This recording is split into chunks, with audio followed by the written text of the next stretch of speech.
Episode 61 to 70। अध्याय 61। आवन का बहुप्रतीक्षित पत्र। दूर से एक सारस की आवाज गूंजी और आवन जल्दी से अपने कमरे की बालकनी की ओर भागी। उसकी निगाह क्षितिज पर धीरे धीरे बड़े होते काले धब्बे पर टिकी हुई थी। एक उच्च एल्फ होने के नाते आवन अपनी लंबी आयु के कारण बहुत धैर्यवान थी। हालांकि किसी कारणवश वह अधीर महसूस कर रही थी।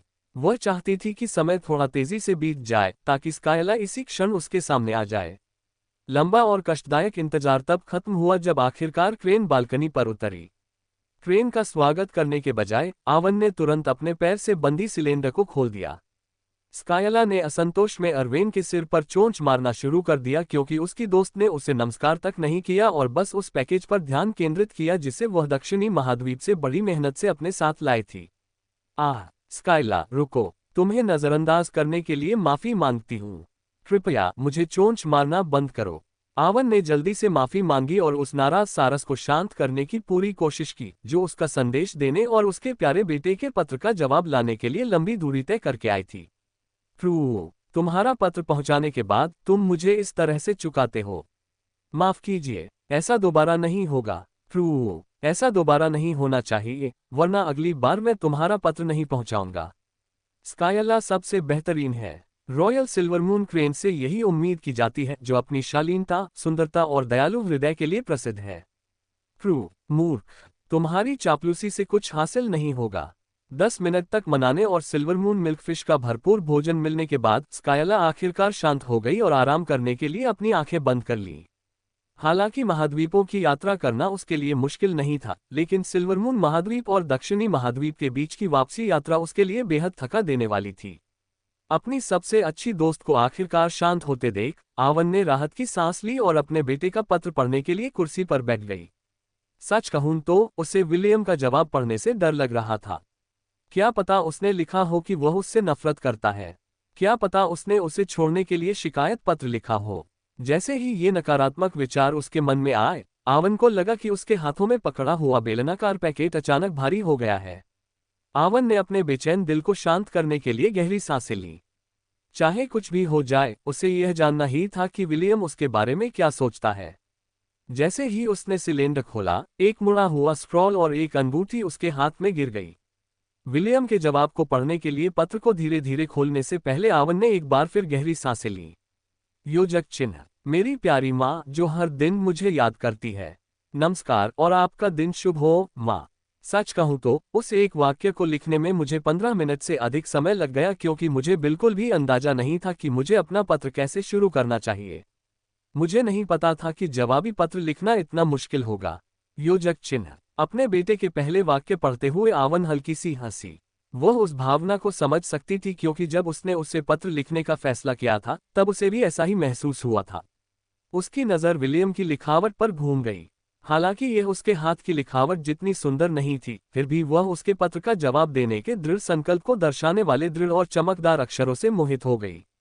योजक चिन्ह। सबसे पहले मैं अपना परिचय देना चाहता हूँ। मेरा नाम विलियम वॉन आइंसवर्थ है। मैं दक्षिणी महाद्वीप का सबसे सुंदर लड़का हूँ। दादा जेम्स ने कहा कि मैं बिल्कुल आपकी तरह दिखता हूँ, माँ, तो इसका मतलब है कि आप निश्चित रूप से सिल्वरमून महाद्वीप की सबसे खूबसूरत महिला हैं। जब मैंने लोंट में बड़ी बहन स्कायला को आपका पत्र लेकर आते देखा तो मैं आश्चर्यचकित रह गई। मैंने इतनी बड़ी और इतनी बुद्धिमान सफेद सारस पहले कभी नहीं देखी थी। वह बहुत ही सौम्य और दयालु थी और उन्होंने मुझे आपके, मेरे दादा दादी, पवित्र नगर न्यटफे एथेल और सिल्वरमून महाद्वीप के बारे में कहानियां सुनाई। बड़ी बहन स्कायला ने यह भी कहा कि हालांकि मेरी माँ खूबसूरत है, लेकिन वह नाइटफे एथेल के पवित्र शहर में सबसे बड़ी रोने वाली महिला भी है। योजक चिन्ह। जब आवन ने पढ़ा कि वह रोने धोने वाली बच्ची है तो उसके होंठ फड़कने लगे। उसने बगल में सो रही स्कायला को घूर कर देखा। तुम गद्दार हो, आवन ने मन ही मन सोचा। तुम्हारी हिम्मत कैसे हुई मेरे बेटे से यह कहने की कि मैं रोने वाली बच्ची हूँ। मैं बिल्कुल नहीं हूँ। जैसे ही स्कायला ने उसकी घूरती निगाहों को भांप लिया, उसने अपनी आंखें खोली और उसे, क्या तुम्हें मुझसे कोई समस्या है, वाली तिरछी नजर से देखा, जिससे आवन ने तुरंत अपनी नजरें हटा लीं। स्कायला और आवन के बीच सारस हमेशा से ही अधिक आक्रामक रही थी। वह वर्षों से आवन की रक्षक थी और उस उच्च एल्फ को अपनी छोटी बहन की तरह मानती थी। यही कारण था कि आवन स्काइला के विरुद्ध नहीं जा सकती थी, चाहे उसे साहस के 2 घड़े ही क्यों न पीने पड़े।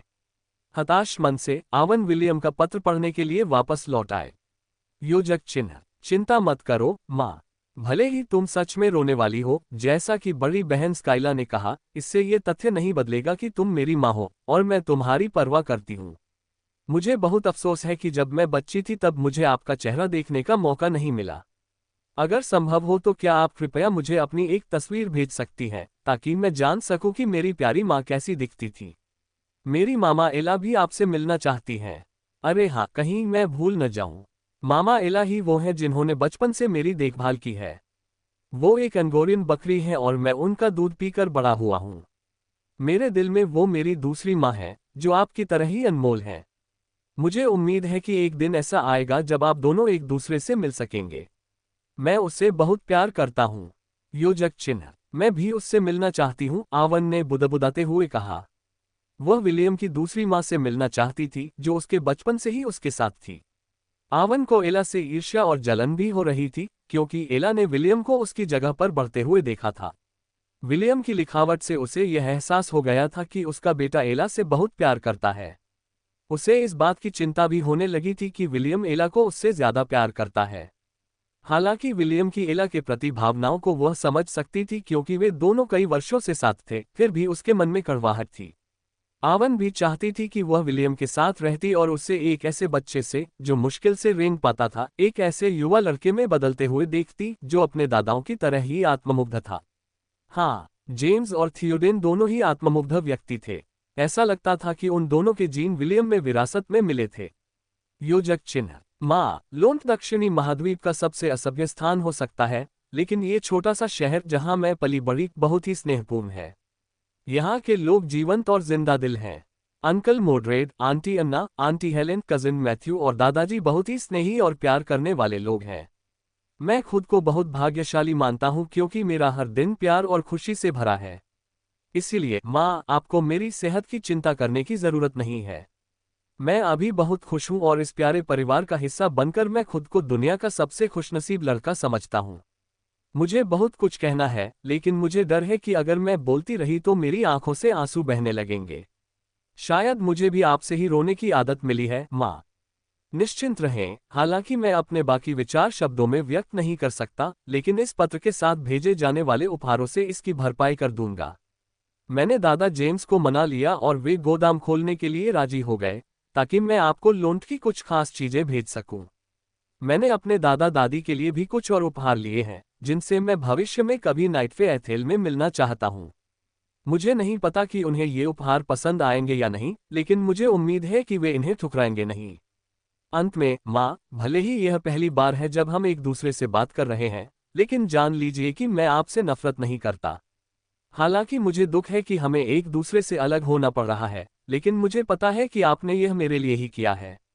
शब्दों में बयां नहीं किया जा सकता कि मैं आपसे मिलने के लिए कितना बेताब हूं, इसलिए कृपया अगर हो सके तो मुझे अपनी एक पेंटिंग भेज दीजिए। मैं दादाजी से भी अपनी पेंटिंग बनवाने के लिए कहूंगा, ताकि आप देख सके कि आपका बेटा कितना सुंदर और अद्भुत है। मैं प्रार्थना करता हूं कि हमारा नियतिपूर्ण मिलन एक दिन पहले हो जाए। दक्षिणी महाद्वीप से आपको याद कर रहा हूं। William Vaughan Ainsworth. आवन की आंखें नम हो गईं जब उसने पत्र को अपने सीने से लगाया। उसे राहत और खुशी महसूस हुई कि विलियम उससे नफरत नहीं करता। हालांकि उसे इस बात का दुख भी था कि उसके मन में प्यार उमड़ रहा था, लेकिन वह उसे व्यक्त नहीं कर पा रही थी।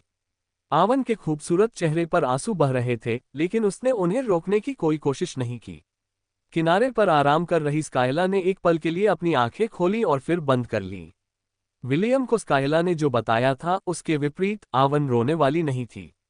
विश्व वृक्ष की संत होने के नाते उसके लिए सार्वजनिक रूप से अपनी भावनाओं को प्रकट करना असंभव था। जब वह अकेली होती थी और अपने दिवंगत पति और दूर रहने वाले बेटे के बारे में सोचती थी, तभी उसकी आंखों से आंसू बहते थे। उसे उन दोनों के लिए मजबूत बने रहना पड़ता था और स्काइला इस बात को अच्छी तरह समझती थी। इसी कारण वह अरवेन का पत्र पहुंचाने के लिए महाद्वीपों के बीच की लंबी और खतरनाक यात्रा करने को तैयार थी। अगर यही उसकी छोटी अरवेन को खुश करने का एकमात्र तरीका था, तो स्काइला एक ड्रैगन का भी सामना करने को तैयार थी, अगर इसका मतलब यह था कि वह विलियम का संदेश उसकी प्यारी माँ की बाहों में वापस ला सके। उस रात आवन ने एक सुखद सपना देखा। एक ऐसा सपना जिसमें उसका प्यारा बेटा उसकी स्नेह भरी बाहों में समाया हुआ था और दुनिया में कोई भी उन दोनों को फिर कभी अलग नहीं कर पाएगा। अध्याय 62 मंदिर जाने का समय। जब विलियम सेलिन के घर लौटा तो वह खूबसूरत महिला सोफे पर लेटी हुई झपकी ले रही थी। जेम्स वहां से चला गया क्योंकि वह उसे परेशान नहीं करना चाहता था और उसने विलियम से बस इतना कहा कि वह अपना ख्याल रखे। चूंकि उन्होंने ये स्वीकार कर लिया था कि उनका पोता अब सेलिन का शिष्य है, इसका मतलब यह भी था कि वह फिलहाल सेलिन के घर में ही रहेगा। उनके समाज में प्रशिक्षण इसी तरह दिया जाता था। किसी शिष्य को प्राप्त करना एक बच्चे को गोद लेने के समान था। गुरु के रूप में यह उनका दायित्व था कि वे अपने शिष्य की शिक्षा पूरी होने तक उसकी देखभाल करें।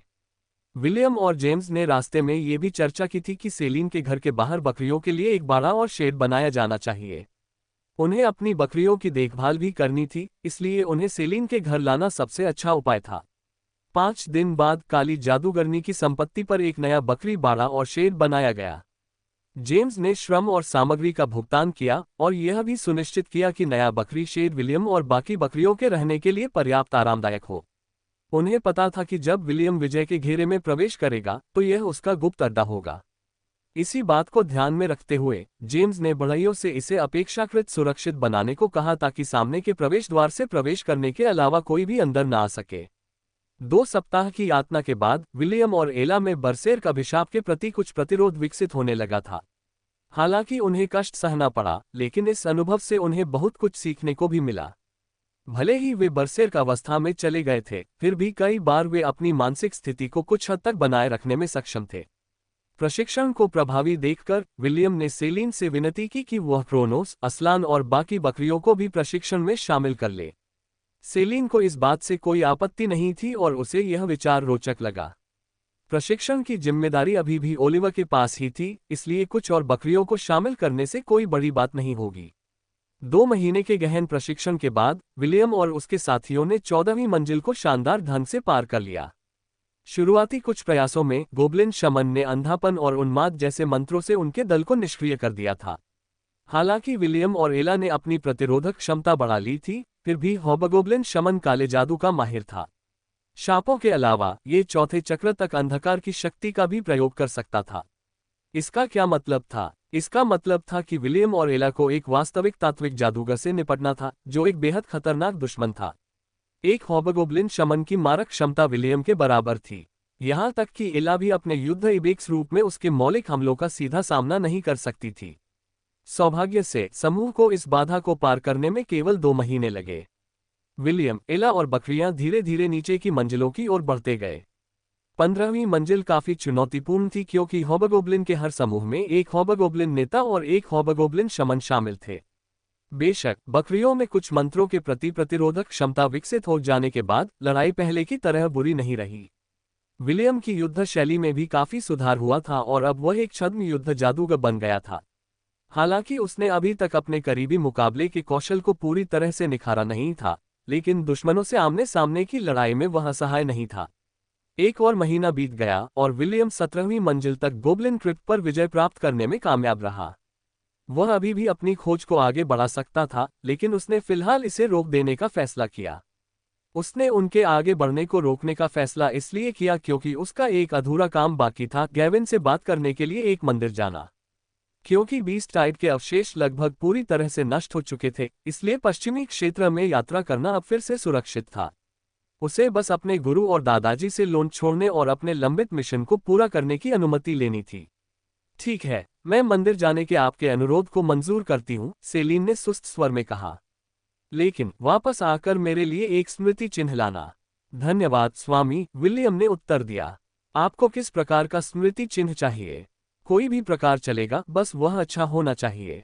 समझा। अपने गुरु की स्वीकृति मिलने के बाद विलियम ने अपने दादा से मिलने का फैसला किया। मंदिर जाएं। जेम्स ने विलियम को लोन से बाहर भेजने के फायदे और नुकसान पर विचार करते हुए कुछ देर तक अपनी दाढ़ी से खेला। क्या ये ठीक नहीं है? विलियम ने जोर देकर कहा। राक्षसों का प्रकोप तो पहले ही थम चुका है और घूमते फिरते राक्षसों का शिकार किया जा रहा है। इसके अलावा मैं अकेला नहीं जा रहा हूँ। मामा एला और बाकी बकरियां भी मेरे साथ यात्रा करेगी। ठीक है, मुझे लगता है तुम जा सकते हो। अपने पोते की लगातार विनती के बाद जेम्स मान गया। लेकिन तुम्हें मुझसे एक वादा करना होगा। अगर तुम्हारा सामना किसी ऐसे राक्षस से हो जिसे हराना नामुमकिन हो, तो तुम्हें जितनी जल्दी हो सके भाग जाना होगा। क्या मेरी बात समझ में आ गई? मैं वादा करता हूँ। विलियम ने मुर्गी की तरह सिर हिलाया। धन्यवाद दादाजी, मैं सावधान रहूंगा। जाओ और हेलेन को ढूंढो, जेम्स ने आदेश दिया। वह तुम्हारी यात्रा के लिए आवश्यक सामान तैयार करने में तुम्हारी मदद करेगी। मेरे अनुमान के अनुसार तुम 4 से 6 दिनों में मंदिर पहुंच जाओगे। उससे कहो कि वह तुम्हें 10 दिनों के लिए पर्याप्त रसद दे दे। ठीक है। विलियम जल्दी से निकल गया और अपनी चाची हेलेन को ढूंढने चला गया। उसे डर था कि जेम्स अपना मन बदल लेगा और उसे लोन छोड़ने से रोक देगा। बूढ़ा आदमी मुस्कुराते हुए उस लड़के को जाते हुए देखता रहा। अजीयो, जेम्स ने धीरे से कहा। कमरे के अंदर एक परछाई दिखाई दी और काले रंग का चोला पहने एक आदमी जेम्स के सामने प्रकट हुआ। सर, एजियो ने सिर झुकाया। मेरे पोते पर छुपकर नजर रखें और उसकी सुरक्षा सुनिश्चित करें। मैं सुनता हूं और आज्ञा का पालन करता हूं, महाराज। अजियो कमरे से गायब हो गया। जेम्स ने खिड़की से बाहर देखा और पवित्र मंदिर की दिशा में टकटकी लगाए रहा। उसे उम्मीद थी कि लोन्ट की सीमाओं से बाहर अपनी पहली यात्रा में उसके पोते को किसी भी तरह की परेशानी का सामना नहीं करना पड़ेगा। योजक चिन्ह। विलियम को विदाई देने के लिए लोन्ट के उत्तरी द्वार पर खड़ी सेलिन ने कहा, अपने आसपास के माहौल पर ध्यान देना। रास्ते में अगर डाकू दिखे तो उन्हें मार डालना। उन्हें मारने से निर्दोषों को कष्ट नहीं सहना पड़ेगा। मास्टर, क्या आप सचमुच एक 10 साल के बच्चे को लोगों को मारने के लिए कह रहे हैं? विलियम ने मुंह बनाते हुए पूछा। मैंने 8 साल की उम्र में अपना पहला डाकू मारा था, सेलिन ने उसे घूरते हुए कहा। क्या तुम मर्द हो? इतने डरपोक क्यों हो? मैंने 9 साल की उम्र में अपना पहला डाकू मारा था, जेम्स ने टिप्पणी की। मेरे पोते होने के नाते तुम्हें इन बदमाशों को पहले मौके पर ही मार गिराने की पूरी कोशिश करनी चाहिए। कितना बर्बर, विलियम ने सोचा। क्या इस दुनिया के लोग हत्या के प्रति सचमुच इतने उदासीन हैं? विलियम पृथ्वी से आया था, इसलिए लोगों को मारने के मामले में उसकी सोच हेस्टिया के निवासियों से बिल्कुल अलग थी। जहां तक संभव हो, वह किसी भी इंसान की जान नहीं लेना चाहता था। राक्षसों को मारना उसे जायज लगता था, क्योंकि उसके लिए वे इंसान नहीं थे। नोट: हेस्टिया विलियम की वर्तमान दुनिया का नाम है। हालांकि वह जानता था कि अगर उसे मजबूरी में कोने में धकेल दिया गया, तो वह न चाहते हुए भी उस काम को करने के लिए खुद को दृढ़ कर लेगा। छोटे विलियम, अपना ख्याल रखना, हेलेन ने उसे यात्रा का लबादा पहनाते हुए कहा। मैंने तुम्हारे लिए 10 दिनों का पर्याप्त भोजन और कपड़े पैक कर दिए हैं। समय पर खाना और समय पर आराम करना, ठीक है? धन्यवाद, आंटी हेलेन। विलियम मुस्कुराया और सिर हिलाया। मैं जितनी जल्दी हो सकेगा वापस आऊंगा। अच्छा, मैं इंतजार करूंगा। ओह, विलियम ने एला की पीठ पर चढ़ने से पहले अलविदा कहा। मालिक, दादाजी, अपना ख्याल रखना। जल्दी वापस आना, सेलिन ने हाथ हिलाते हुए कहा। वापस लौटते समय बेझिझक एक लड़की को पत्नी के रूप में घर ले आओ, जेम्स चिल्लाया। कितनी लाओगे? कोई फर्क नहीं पड़ता। हम सबको ले लेंगे। अपने दादाजी की बेशर्म बातें सुनकर विलियम लगभग एला की पीठ से गिर ही पड़ा। बूढ़े ने विलियम के लिए रिश्ता तय करने का इरादा अभी तक नहीं छोड़ा था। वो तो यहां तक कह रहे थे कि विलियम की जितनी ज्यादा पत्नियां होंगी, उतना ही अच्छा होगा। क्या उसे लगता था कि खूबसूरत लड़कियां जंगली में गोभी की तरह उगती हैं? जैसे ही लोन्ट शहर उसकी पीठ पीछे ओझल हुआ, विलियम के मन में एक तरह की उत्सुकता जाग उठी। घर से दूर किसी रोमांचक यात्रा पर यह उसका पहला अनुभव था और यह उसे एक साथ उत्साहित और चिंतित कर रहा था। उन्हें इस बात का अंदाजा नहीं था कि पवित्र मंदिर की इस यात्रा के दौरान उनकी मुलाकात किसी ऐसे व्यक्ति से होगी जो निकट भविष्य में उनके जीवन में एक महत्वपूर्ण भूमिका निभाएगा। अध्याय 63, साथ यात्रा करना, भाग 1। एस्ट, क्या तुम ये काम पूरा कर सकते हो? मैं कर सकता हूँ। अच्छा। लगभग 30 वर्ष की एक महिला ने सिर हिलाकर सहमति जताई। तुम्हारे पिता तुमसे बहुत उम्मीदें रखते हैं। उन्हें निराश मत करना। मैं पूरी कोशिश करूंगा, माँ, लड़के ने गंभीर निगाहों से अपनी माँ की ओर देखते हुए कहा। मैं आपको और पिताजी को निराश नहीं करूंगा। महिला ने आह भरी और लड़के को गले लगा लिया। फिर उसने कुछ देर तक प्यार से उसके सिर पर हाथ फेरा और फिर उसे छोड़ दिया। नाना हरमन, मैं एस्ट को आप दोनों की देखरेख में छोड़ रही हूँ। महिला ने अपने 2 वफादार सेवकों की ओर देखा। ये सुनिश्चित करना कि वह अपने मिशन से सुरक्षित और सही सलामत लौट आए। जी हाँ, मेरी महिला। आपकी इच्छा के अनुसार, महामहिम। 10 मिनट बाद एक लकड़ी की गाड़ी शहर की दीवारों से बाहर निकली और रात के अंधेरे में आगे बढ़ गई। उनका गंतव्य पवित्र मंदिर था। जैसे ही वे उस भव्य शहर को पीछे छोड़ते गए, वह छोटा लड़का गाड़ी की खिड़की से बाहर देखने लगा। चिंता मत करो पिताजी, माताजी, मैं अपना मिशन पूरा करूंगा, एस ने दूर तारों को देखते हुए प्रतिज्ञा की। महामहिम लेडी एस्ट्रिड, कृपया मुझ पर नजर रखें। योजक चिन्ह। ब्रर, पानी कितना ठंडा है। विलियम नदी के पानी से चेहरा धोते हुए कांप उठा। वह कुछ मिनट पहले ही जागा था और उसने अपने शरीर से नींद के आखिरी अंश को हटाने के लिए चेहरा धोने का फैसला किया। एला उसके बगल में चली और उसने सुबह की शुभकामनाएं दी। मीह, सुप्रभात मामा एला। मीह। रोजाना अभिवादन करने के बाद विलियम ने अपने भंडारघर से एक लकड़ी का कटोरा निकाला और अपनी माँ एला का दूध दुहा। हालांकि वह 10 साल का हो चुका था, फिर भी वह रोजाना उसका दूध पीता था। क्यों? क्योंकि एला का दूध स्वादिष्ट होता है। इसके अलावा अगर विलियम रोजाना एला का दूध नहीं पीता था तो एला उसे ताने मारती थी। विलियम सीधे मां से दूध पी सकता था, लेकिन उसने कब से पीना बेहतर समझा। एला को अपने बच्चे की दिनचर्या में इस बदलाव से कोई फर्क नहीं पड़ा। उसे बस यही फिक्र थी कि विलियम उसका दूध पीता है या नहीं। दैनिक कार्य, दूध पीना पूरा हो गया है। Closing square bracket. पुरस्कार 6 अनुभव अंक। Closing square bracket. मुझे अब भी समझ नहीं आता कि यह खोज आज तक काम क्यों कर रही है, विलियम ने अपनी नोटिफिकेशन विंडो को देखते हुए सोचा। जब वह बच्चा था तब वह अनुभव हासिल करने के लिए इस दैनिक कार्य पर निर्भर था। अब इस सूचना ने उसे उस समय की याद दिला दी जब वह एक कमजोर और दुर्बल बच्चा था जो केवल चुपचाप बैठा रहता था और हर दिन खाना खिलाए जाने का इंतजार करता था। विलियम के चेहरे पर बचपन की शरारतों को याद करके एक भावुक मुस्कान आ गई। वह गहरी नींद में जाने ही वाला था कि उसे अपने गालों पर गीलापन महसूस हुआ। मी, माफ करना मामा एला, विलियम ने एला की गर्दन सहलाते हुए माफी मांगी। मैं बीते दिनों की यादों में खो गया था। मीह, हाँ, वो समय जब मैं अभी बच्चा ही था। मीह, समय कितनी जल्दी बीत जाता है। जो कुछ भी हुआ ऐसा लगता है जैसे कल ही हुआ हो। विलियम ने एला की गर्दन को गले लगाते हुए अपनी आंखें बंद कर ली।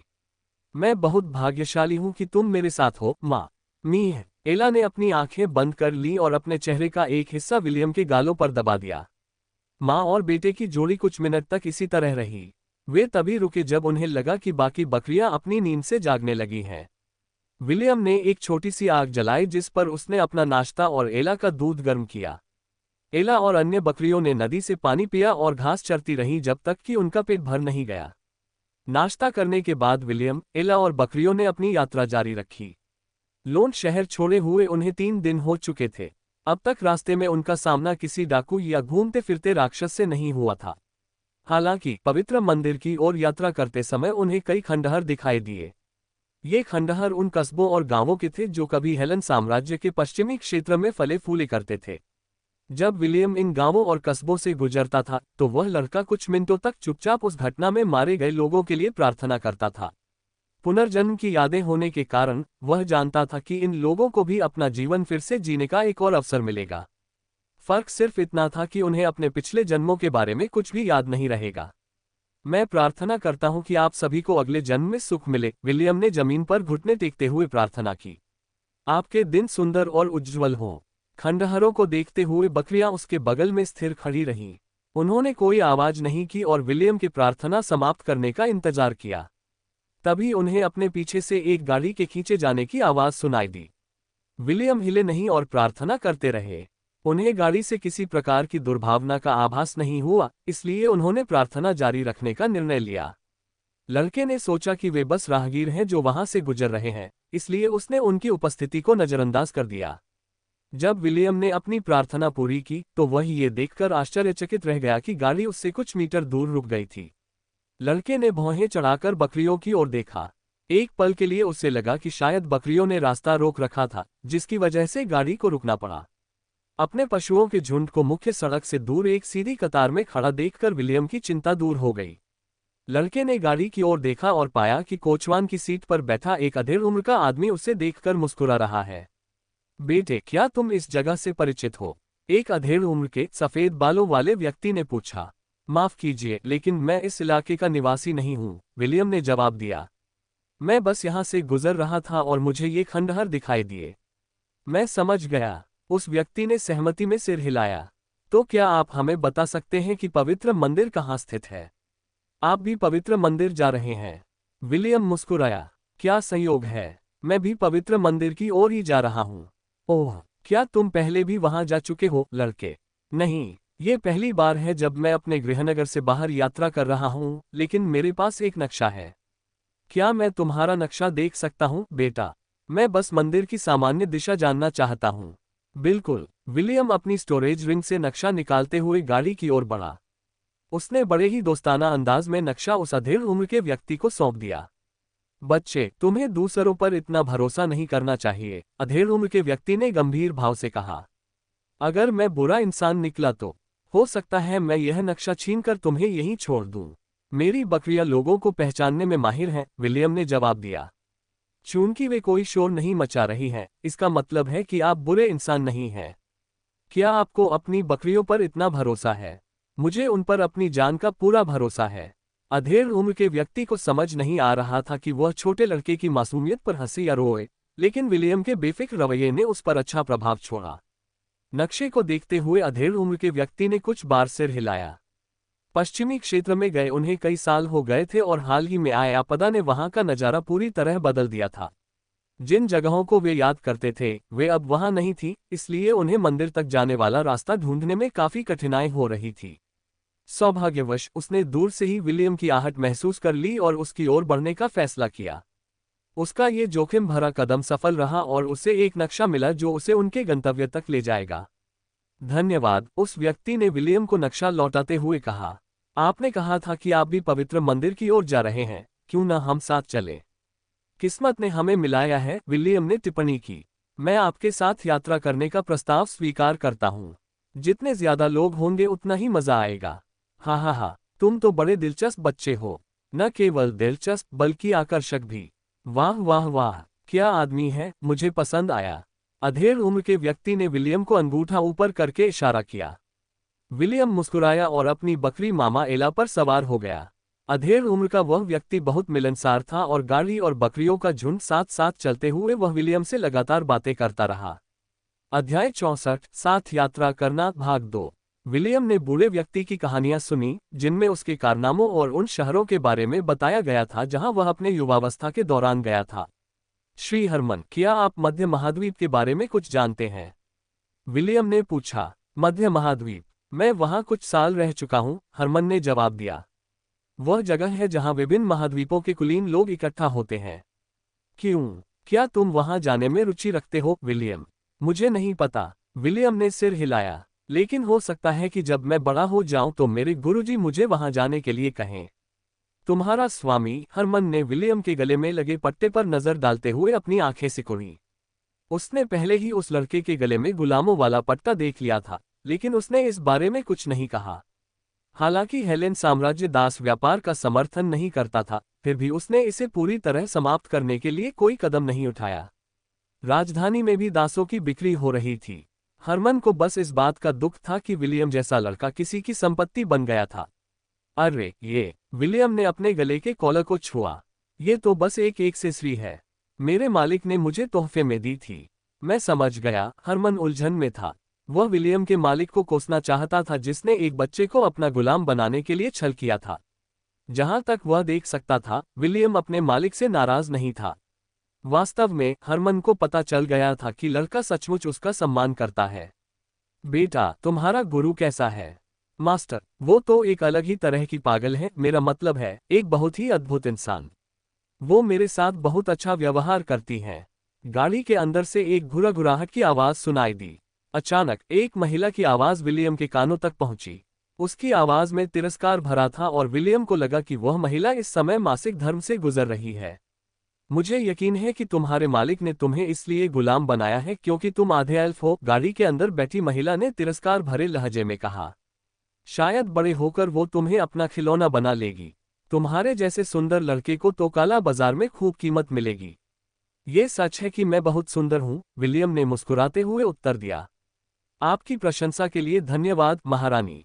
मैं तुम्हारी तारीफ नहीं कर रही, महिला ने तीखे स्वर में कहा। मैं तुम्हें बता रही हूं कि गुलाम बनकर रहना तुम्हारी मूर्खता है। विलियम ने बेबसी महसूस करते हुए अपने चेहरे के एक तरफ खुजली की। वह गुलाम बनना भी नहीं चाहता था, लेकिन हालात कुछ अलग ही थे। अपने मालिक का खिलौना बनने की बात तो दूर, विलियम को ये सोचकर घिन आ गई कि सेलिन अपने पतले पैर से उसकी पीठ पर कदम रखेगी। अरे पे, मैं क्या सोच रहा हूँ? मैं आत्मपीड़क नहीं हूँ। विलियम ने अपने सिर पर मौजूद उन विकृत छवियों को झटक दिया। नाना, कृपया बदतमीजी मत करो, एक छोटे लड़के जैसी आवाज ने महिला को फटकारा। कृपया उसके गुस्से को माफ कर दो। वह गुलामी की बिल्कुल भी समर्थक नहीं है। मुझे कोई आपत्ति नहीं है, विलियम ने जवाब दिया। मैं भी गुलामी का बड़ा समर्थक नहीं हूँ। ये उनके बीच के आखिरी शब्द थे, जिसके बाद उन्होंने अपनी यात्रा जारी रखी। रास्ते भर छाए असहज चुप्पी ने हरमन को मन ही मन आह भरने पर मजबूर कर दिया। वह विलियम से बात करना तो चाहता था, लेकिन अपने साथियों के पहले हुए गुस्से भरे व्यवहार से उसे शर्मिंदगी महसूस हो रही थी। मी, एला ने मिमियाते हुए विलियम को अपने विचार बताए। ओह, आगे कोई साफ जगह है, माँ? विलियम ने पूछा। मी, श्री हरमन, आगे एक साफ जगह है, विलियम ने मुस्कुराते हुए कहा। वहां आराम करने के लिए अच्छी जगह है। क्यों न हम वहीं दोपहर का भोजन करें? योजना बढ़िया लग रही है।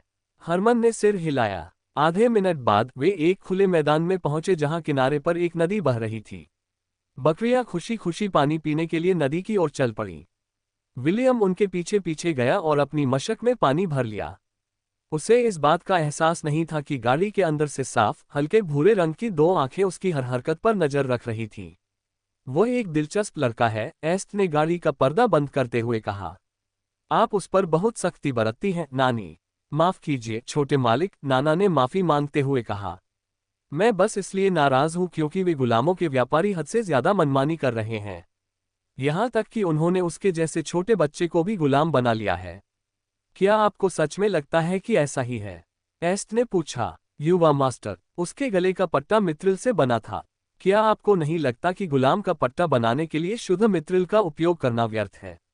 अब जब तुमने इस बारे में बात की है, नाना को मानना पड़ा कि एक गुलाम के लिए मित्रिल का हार पहनना बहुत ही विलासितापूर्ण था।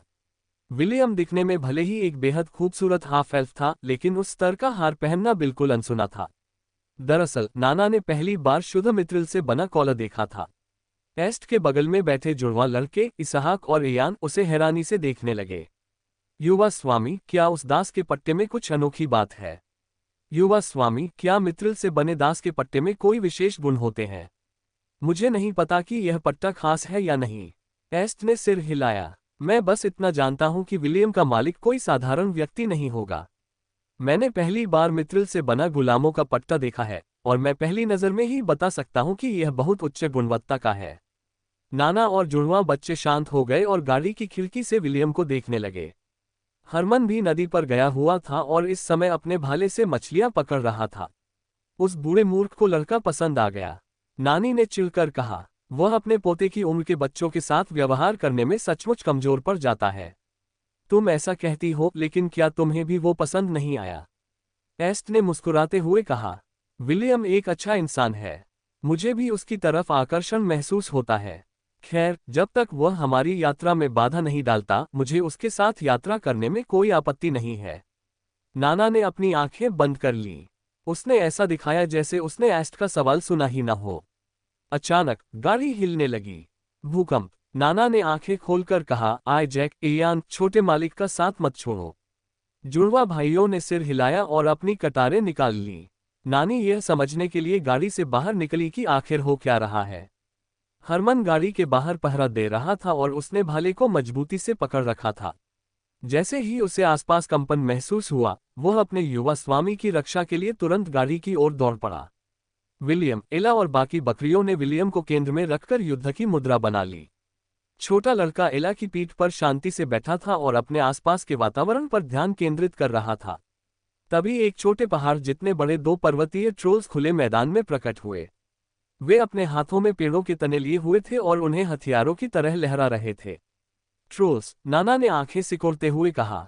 मैं एक को संभाल लूंगी, दूसरे से तुम निपटो। समझ गया, हरमन ने उत्तर दिया। नाना ने अपनी तलवार निकाली और एक पहाड़ी ट्रोल की ओर दौड़ पड़ी। हरमन भी उसके पीछे पीछे दौड़ा और दोनों ने मिलकर ट्रोलों से मुकाबला किया ताकि वे गाड़ी से दूर रहें। ये दोनों पर्वतीय ट्रोल्स लेवल बी के खतरों में सबसे ऊपर माने जाते थे और इन्हें मारना बेहद मुश्किल था। इनकी त्वचा पत्थर जैसी कठोर थी और इनकी अविश्वसनीय ताकत इन्हें बेहद घातक बनाती थी। साथ ही इन खास पर्वतीय ट्रोल्स में पुनर्जीवन की एक परेशान करने वाली क्षमता भी थी, जिसके कारण इनसे लड़ना ज्यादातर लोगों के लिए सिरदर्द बन जाता था। इसके अलावा नाना और हरमन को सिरदर्द हो रहा था क्योंकि वे आग या तेजाब का इस्तेमाल किए बिना ट्रोल को मार नहीं सकते थे। उनके पास एकमात्र उपाय यही था कि वे उन्हें तब तक घायल करते रहें जब तक कि राक्षसों को यह न लगने लगे कि उनसे लड़ना व्यर्थ है। जब लड़ाई चल रही थी तभी एक और ट्रोल जोरदार दहाड़ मारते हुए मैदान की ओर दौड़ पड़ा। वह अपने विशाल लकड़ी के डंडे को लिए हुए गाड़ी की ओर दौड़ा, जिसका इरादा उसे चकनाचूर कर देना था। नहीं, युवा स्वामी, युवा मास्टर, नाना और हरमन ने कुछ देर पहले ही ट्रोलों को गाड़ी पर हमला करने से रोकने के लिए उन्हें दूर भगा दिया था। लेकिन उन्हें यह नहीं पता था कि ट्रोलों की रणनीति भी यही थी। उन्होंने इन दोनों शक्तिशाली योद्धाओं की उपस्थिति को भांप लिया, इसलिए उन्होंने अलग अलग होकर उन्हें उनके शिकार से दूर ले जाने का फैसला किया। तीसरा माउंटेन ट्रोल अपने लक्ष्य से मात्र 5 मीटर दूर था, तभी अचानक गाड़ी का दरवाजा खुल गया। 3 आकृतियां गाड़ी से कूदकर विलियम की ओर दौड़ पड़ीं। अपने शिकार को भागते देख पर्वतीय ट्रोल ने उसका पीछा करने का फैसला किया। उसके कदम बच्चों से बड़े और तेज थे, इसलिए उसने उन्हें आसानी से पकड़ लिया।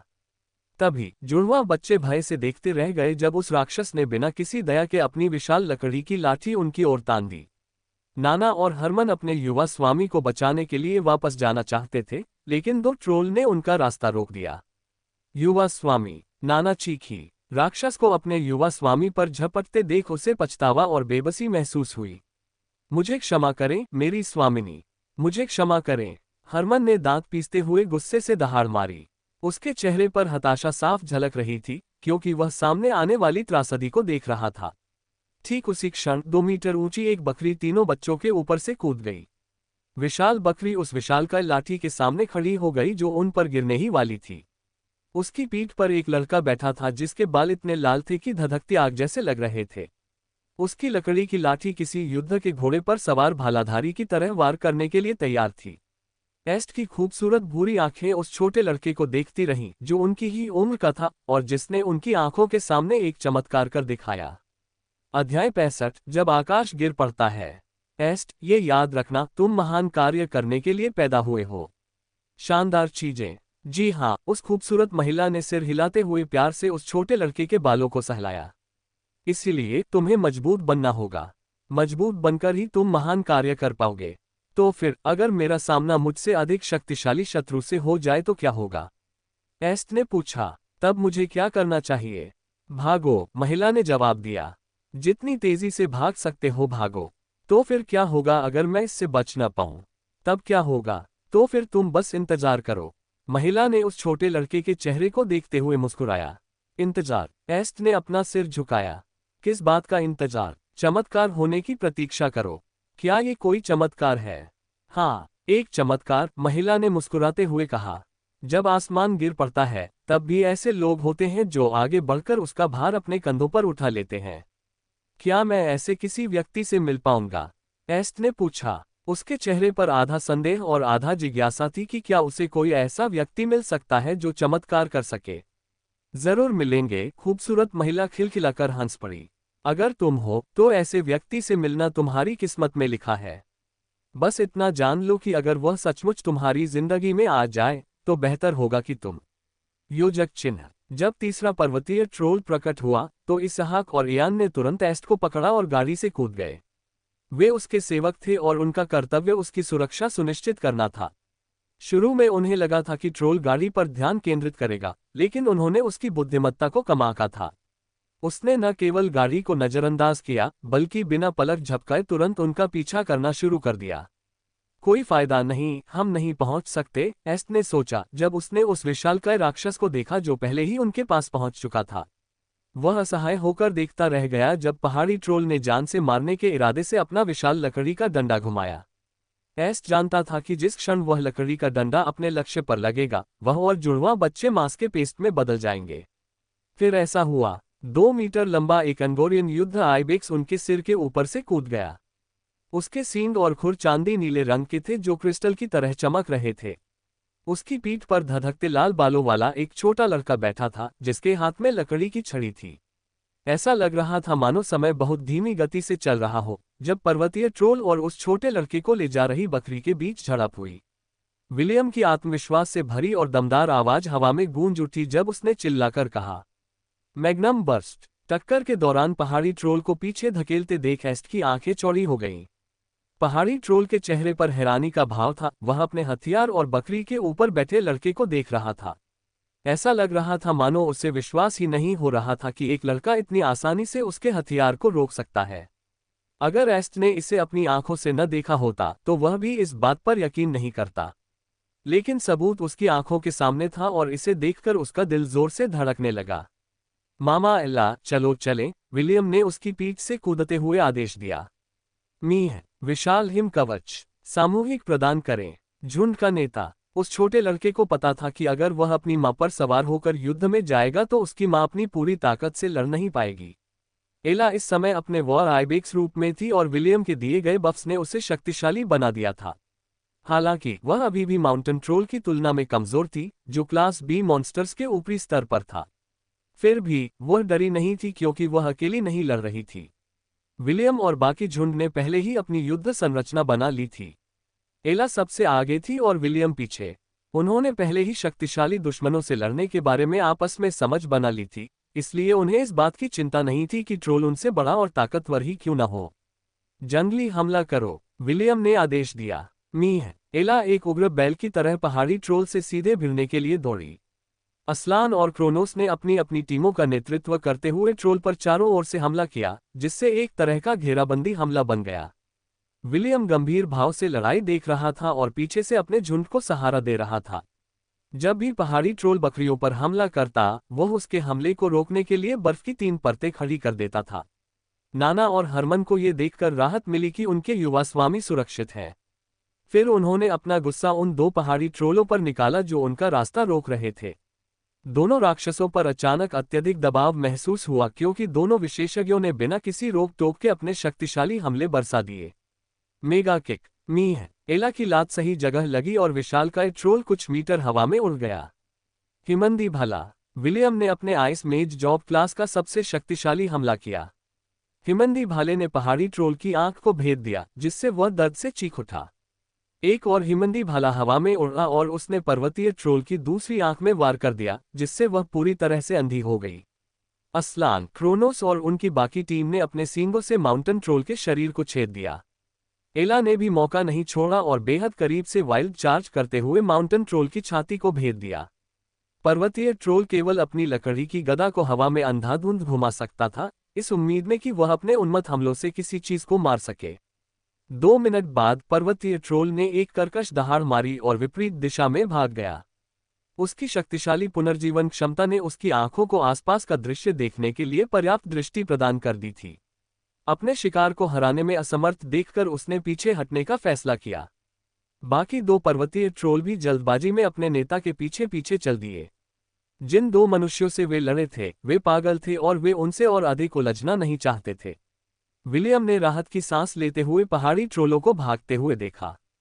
हालांकि वे उससे बराबरी पर लड़ पाए, फिर भी वह भी श्रेणी का राक्षस था। इसी वजह से पहाड़ी ट्रोल को मारना बहुत मुश्किल था। उसने कभी सोचा भी नहीं था कि वे उसे हरा पाएंगे। वे ज्यादा से ज्यादा यही कर सकते थे कि उसे जितना हो सके उतना नुकसान पहुंचाए ताकि वह हार मान ले। बेशक बकरियों की सोच ऐसी नहीं थी। एला, क्रोनोस, असलान और बाकी सभी को पूरा यकीन था कि अगर राक्षस भाग न गया होता तो वे उसे हरा सकते थे। हॉबगोब्लिन जादूगर को हराने के बाद बकरियों का आत्मविश्वास वापस आ गया था और वे ताकतवर विरोधियों से लड़ने के लिए बेताब थीं। उनके लिए पर्वतीय ट्रोल मात्र एक विशालकाय जिन था। जब तक वे उसे मार सकते थे तब तक वे उसे खत्म कर सकते थे।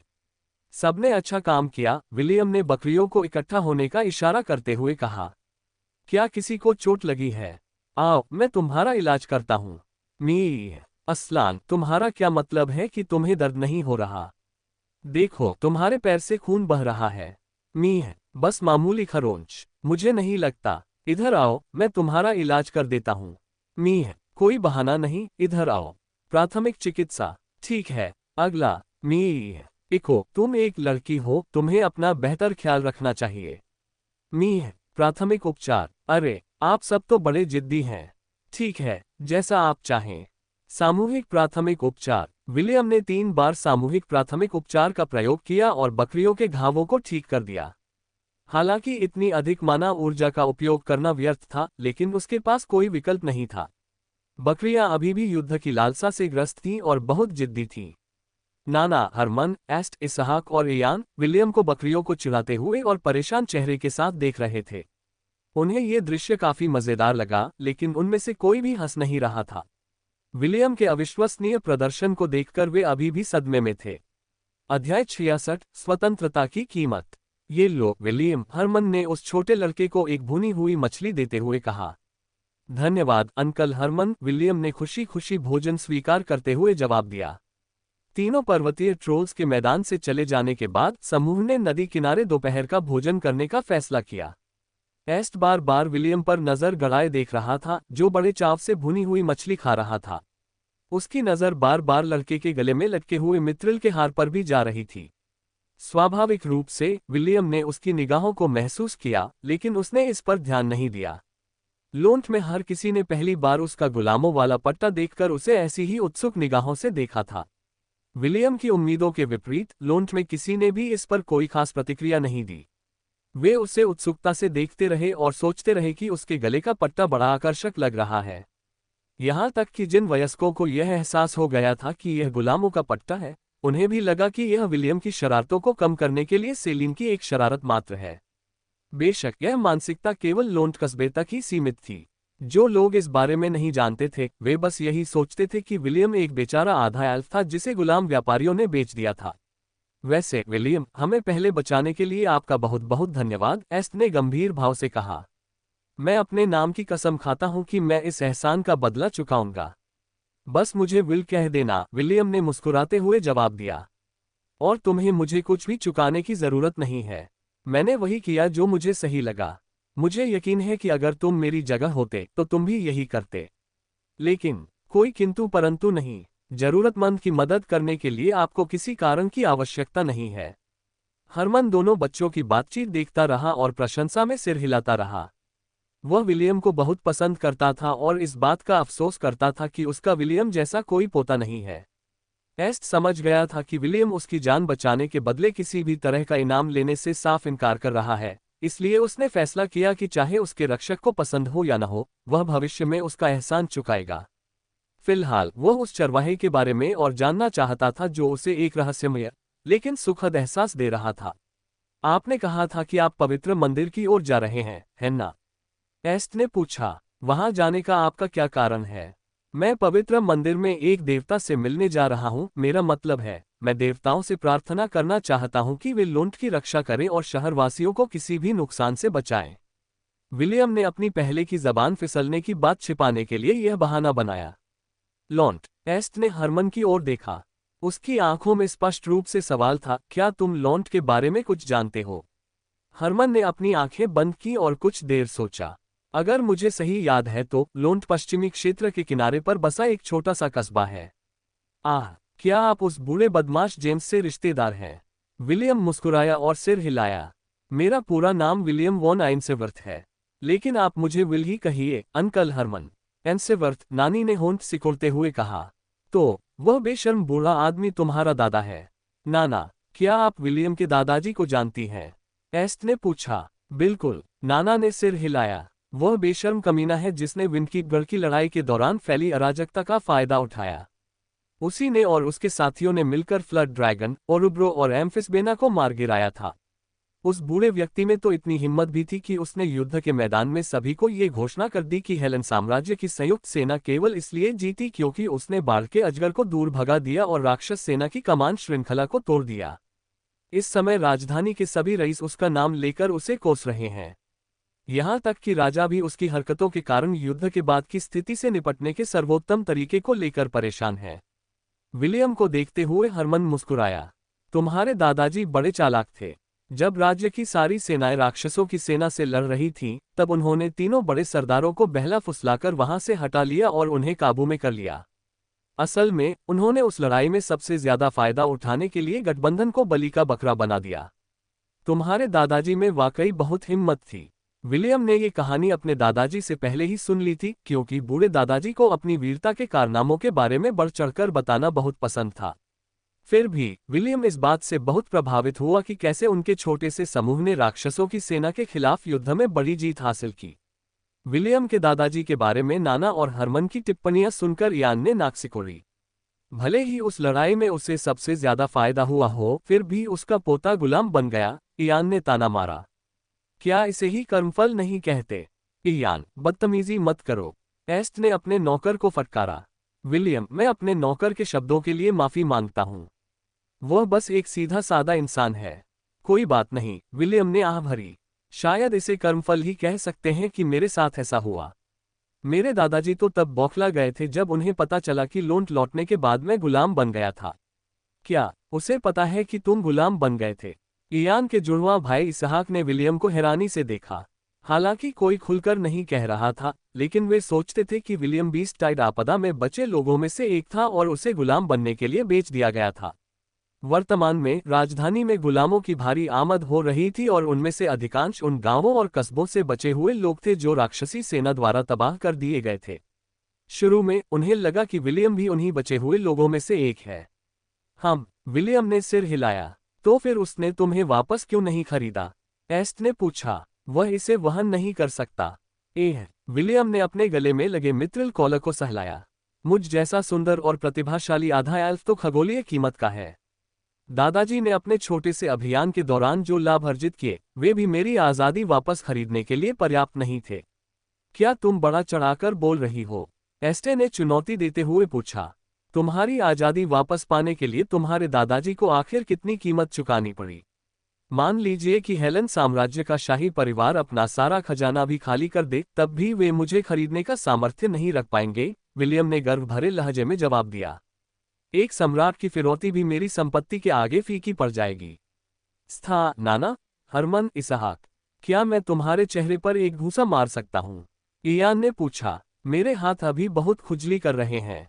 लड़के ने विलियम को तिरस्कार भरी निगाहों से देखा। हालांकि आधे एल्फ गुलाम महंगे होते थे, लेकिन उनकी कीमत ज्यादा से ज्यादा 10 से 15 हजार सोने के सिक्कों के बराबर होती थी। अगर आप उसे मार भी देते तो भी वह ये नहीं मानता कि उसके सामने खड़ा चरवाहा सम्राट के फिरौती के बराबर है। क्या तुम्हारे हाथों में खुजली हो रही है? लगता है तुम्हें एथलीट फुट हो गया है, विलियम ने ताना मारा। मेरी संवेदनाएं आपके साथ हैं। मैंने हाथ कहा था, पैर नहीं। तुम मूर्ख हो, बधाई हो। मूर्खता का कोई इलाज नहीं है।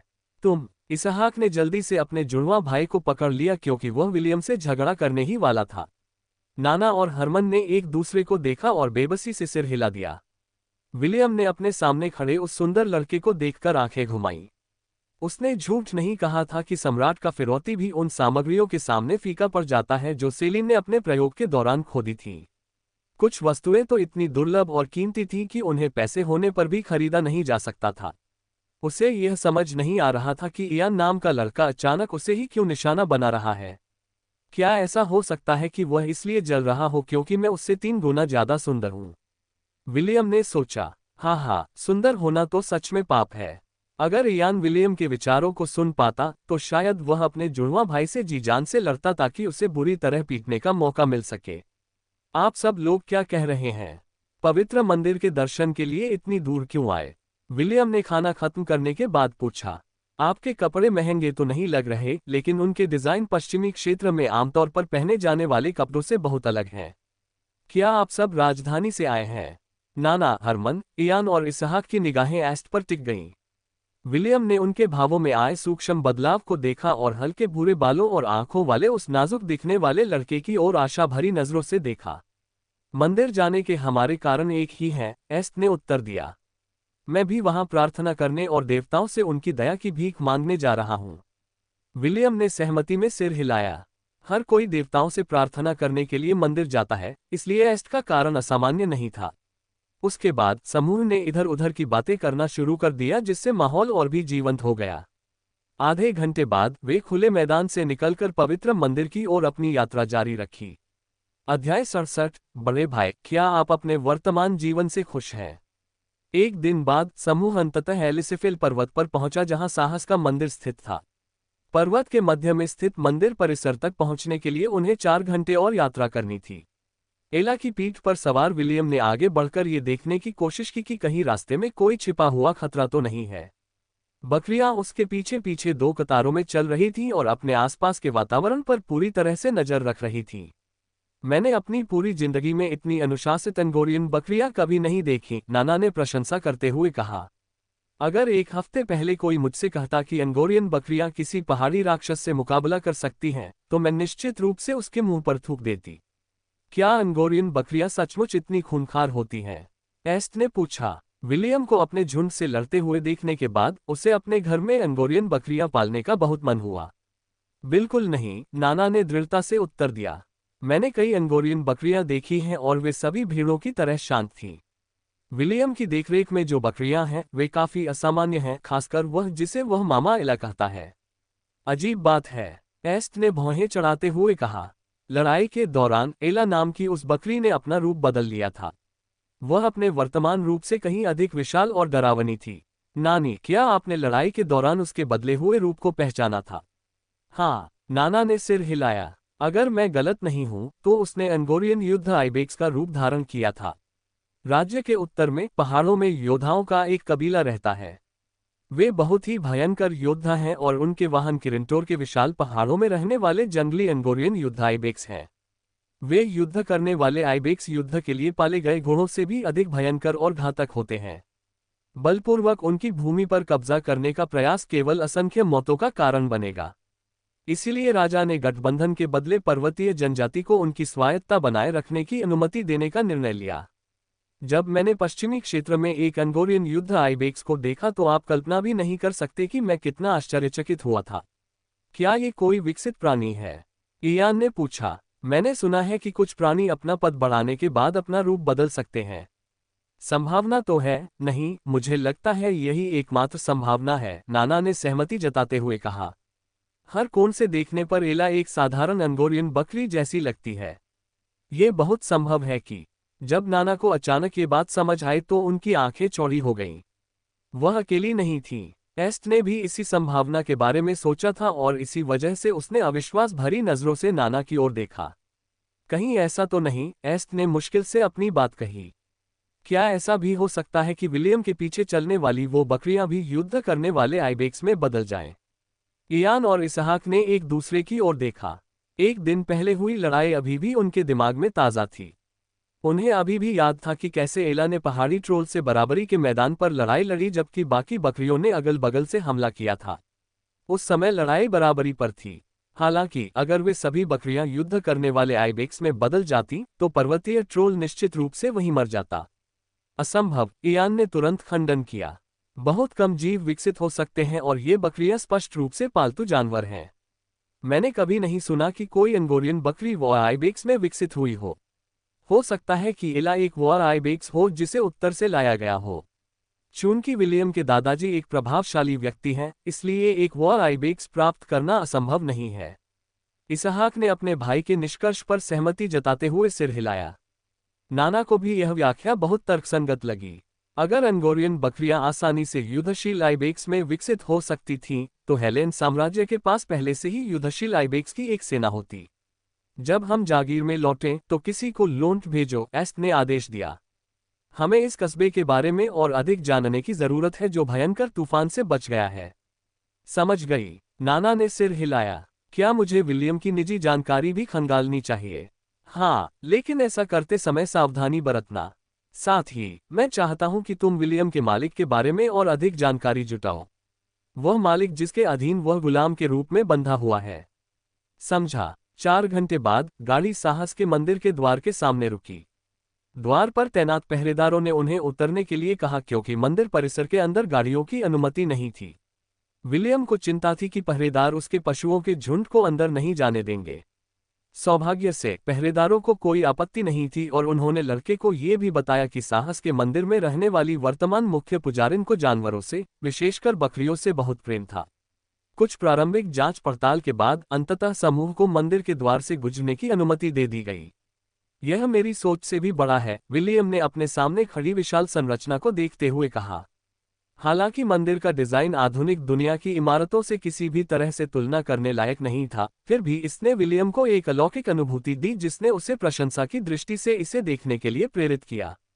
अचानक मंदिर का मुख्य द्वार खुला और कई पुजारी ने उनका स्वागत करने के लिए बाहर आईं। मेरा नाम सारा है और प्रधान पुजारी ने मुझे आप सभी दूर दूर से आए अतिथियों का स्वागत करने के लिए कहा है, सारा ने मुस्कुराते हुए कहा। बकरियों को छोड़कर आप सभी मेरे साथ मंदिर के अंदर आ सकते हैं। एस्ट और उनके साथी सारा के पीछे पीछे मंदिर के अंदर चले गए। एक अन्य पुजारिन विलियम की ओर बढ़ी और उन्हें अस्तबल तक ले जाने की पेशकश की, जहां बकरियां उनके लौटने की प्रतीक्षा में आराम कर सकती थीं और चर सकती थीं। धन्यवाद बड़ी बहन, विलियम ने आदरपूर्वक झुककर कहा। मैं आपका प्रस्ताव स्वीकार करता हूं। कितना प्यारा बच्चा है। पुजारिन मुस्कुराए और विलियम के गालों को हल्के से चुटकी ली। मेरे पीछे आओ। जब वे अस्तबल पहुंचे तो विलियम ने एला से बकरियों की देखभाल करने को कहा, जबकि वह मंदिर के अंदर चला गया। लाल बालों वाले लड़के को अस्तबल तक ले जाने वाली पुजारिन के अनुसार विलियम को नियमों का पालन करना होगा और देवताओं से बात करने के लिए भीतरी मंदिर में जाने से पहले एक शुद्धिकरण अनुष्ठान करना होगा। पुजारिन ने समझाया कि इस अनुष्ठान को पूरा होने में पूरा 1 दिन लगेगा, क्योंकि इसमें कुछ घंटों का उपवास भी शामिल है। मामा एला, 1-2 दिन के लिए सबका ख्याल रखना, विलियम ने उन्हें गले लगाते हुए कहा। ध्यान रखना कि वे मंदिर की पुजारिनों के लिए कोई परेशानी न खड़ी करें। मीह, आप सभी लोग अच्छा व्यवहार करें, ठीक है। मीह मीह मीह मीह। अपने झुंड से वादा मिलने के बाद विलियम पुजारिन के पीछे पीछे मंदिर की ओर चल पड़ा। पुजारिन उसे स्नानघर ले गई, जहां उसे अपने शरीर को अच्छी तरह से साफ करना था। विलियम ने अपने कपड़े उतार दिए और अच्छी तरह से स्नान किया। जब उनका काम समाप्त हो गया तो पुजारिन ने उन्हें पहनने के लिए साफ सफेद वस्त्र दिए और उन्हें भीतरी मंदिर में ले गई, जहां से वे अपना उपवास शुरू करेंगे। विलियम प्रार्थना की चटाई पर बैठा था और दोनों हाथों में तलवार पकड़े एक सुंदर योद्धा की संगमरमर की मूर्ति को देख रहा था। उसके लंबे बाल पोनीटेल में बंधे थे और उसकी आंखों में दया और करुणा झलक रही थी। विलियम को नमाज की चटाई पर बैठे हुए अभी 10 मिनट ही हुए थे कि अचानक उसे बहुत नींद आने लगी। उसने नींद को रोकने की कोशिश की, लेकिन हर गुजरते पल के साथ उसकी आंखें भारी होती गईं। लगता है मुझे पहले थोड़ी देर झपकी ले लेनी चाहिए, विलियम ने मन ही मन सोचा और नींद में ही प्रार्थना की चटाई पर लेट गया। 1 मिनट बाद ही वह लाल बालों वाला लड़का गहरी नींद में सो गया। योजक चिन्ह। उफुफुफो। बड़े भाई, अगर तुम जल्दी नहीं जागे तो लिली तुम्हें चूम लेगी। ओम लिली। विलियम के धुंधले विचार धीरे धीरे स्पष्ट होने लगे जब उस परिचित आवाज ने उसे नींद से जगा दिया। बड़े भाई, आप आराम से सो सकते हैं। मैं वादा करती हूं कि लिली आपको बहुत अच्छा महसूस कराएगी। विलियम ने जैसे ही अपनी आंखें खोली, उसने देखा कि लिली उसे होठों पर चूमने ही वाली थी। अगर उसने लिली का असली रूप न देखा होता तो वह खुशी खुशी चुंबन स्वीकार कर लेता और शायद बदले में उसे चूम भी लेता। दुर्भाग्यवश जो देखा गया उसे अनदेखा नहीं किया जा सकता था और विलियम ने जल्दी से अपने हाथों का इस्तेमाल करके उस छोटी लड़की के होठों को अपने होठों को छूने से रोक दिया। लिली, तमीज से पेश आओ, विलियम ने लोली देवी का चेहरा खुद से दूर धकेलते हुए कहा। छी, बड़ा भाई कितना निर्दयी है, लिली ने मुंह बनाते हुए कहा। रुको, लिली। सामने खड़ी नन्ही देवी को देखकर विलियम की आंखें चौड़ी हो गईं। तुम यहाँ क्या कर रही हो? मैं कहाँ हूँ? विलियम ने अपने आसपास का जायजा लिया और खुद को अनगिनत तारों से घिरे अंतरिक्ष में तैरता हुआ पाया। ये वह स्थान है जहाँ देवता अपने भक्तों से बात करते हैं, लिली ने समझाया। आप इसे जीवन और मृत्यु के बीच की सीमा भी कह सकते हैं। मुझे लगता है कि पृथ्वी पर इस स्थान को लिम्बो कहते हैं। हम एक ऐसी जगह जहां भगवान अपने भक्तों से बात करते हैं। विलियम ने भौहें चढ़ाते हुए पूछा। अगर ऐसा है तो गैविन यहाँ क्यों नहीं है? लिली का मुंह और भी ज्यादा फूल गया और उसकी उंगलियां बिजली की गति से विलियम की कमर को चुटकी काटने के लिए आगे बढ़ीं। लिली ने जब विलियम को चुटकी काटी तो विलियम ने नन्ही बच्ची की तरह चीख मारी। इससे उस छोटे लड़के को एहसास हुआ कि वह सपना नहीं देख रहा था और उसकी आंखों के सामने खड़ी लिली सचमुच मौजूद थी। बड़े भाई, आप बहुत निर्दयी हैं। क्या इसका मतलब यह है कि आप लिली से मिलना नहीं चाहते? लिली ने अपनी निगाहें सिकोड़ लीं। विलियम को पता था कि अगर उसने उसे गलत जवाब दिया तो चुटकी काटने का एक और दौर शुरू हो जाएगा। जी, मैं आपसे मिलना चाहता था, विलियम ने जवाब दिया। विलियम ने इस सवाल का जवाब देते समय झूठ नहीं बोला था। हालांकि लिली का असली रूप एक बूढ़े बौने जैसा दिखता था, लेकिन 10,000 देवताओं के मंदिर में रहने के दौरान लोली देवी ने उसके साथ अच्छा व्यवहार किया था। अगर विलियम उसकी शक्ल सूरत को नजरअंदाज कर दे तो लिली एक ऐसी शख्सियत थी जिसके साथ उसकी अच्छी बनती थी। सच में, तुम लिली से मिलना चाहते थे? जी हाँ। वाह, लोली देवी उछल पड़ी और विलियम की कमर से लिपट गई। फिर उसने ऊपर की ओर उठी आंखों से विलियम की तरफ देखा, मानो वह बहुत प्यारी और मनमोहक लग रही हो। गेविन थोड़ी देर में आ जाएगा। वह इससे और डेविड के साथ कुछ काम निपटा रहा है, इसलिए उन्होंने मुझे पहले यहाँ आकर आपसे मिलने के लिए कहा है। मैं समझ गया। विलियम ने आह भरी और अपने दिल को मजबूत किया। मन ही मन वह लिली को उसके वास्तविक रूप रंग की परवाह किए बिना स्वीकार करना चाहता था। फिर उसने पहल करते हुए लोली देवी के सिर पर थपथपाया, जिससे वह एक संतुष्ट बिल्ली के बच्चे की तरह अपनी आंखें बंद कर लीं। विलियम 2 मिनट तक उसके बालों में कंघी करता रहा। कुछ सेकंड बाद उसने लोली देवी की आह सुनी। बड़े भाई, आप सच में बहुत दयालु हैं, लिली ने धीरे से बुदबुदाते हुए विलियम को हल्के से धक्का दिया। लिली, चलिए पहले बैठते हैं और थोड़ी बातचीत कर लेते हैं। मुझे यकीन है कि बिग ब्रदर के पास लिली से पूछने के लिए बहुत सारे सवाल होंगे। जैसे ही उसने ये शब्द कहे, विलियम के सामने एक डाइनिंग टेबल आ गई।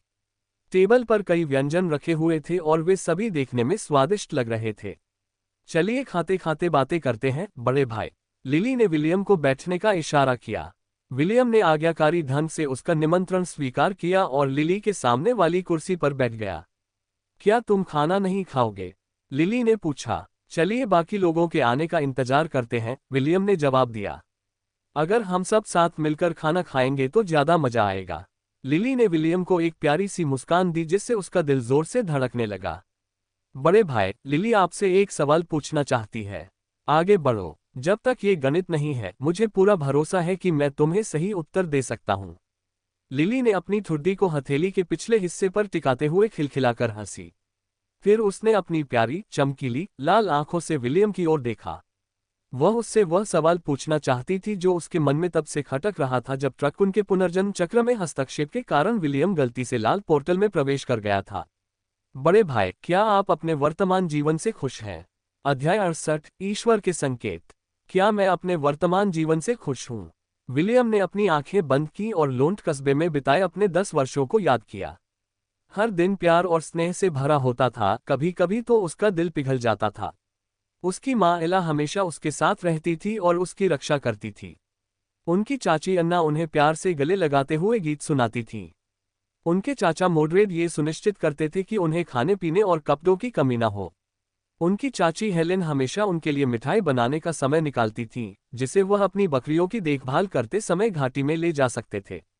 उनके बड़े भाई मैथ्यू, जिन्हें किताबें पढ़ना बहुत पसंद था, उन्हें दक्षिणी महाद्वीप की कहानियां सुनाने के लिए समय निकाल लेते थे।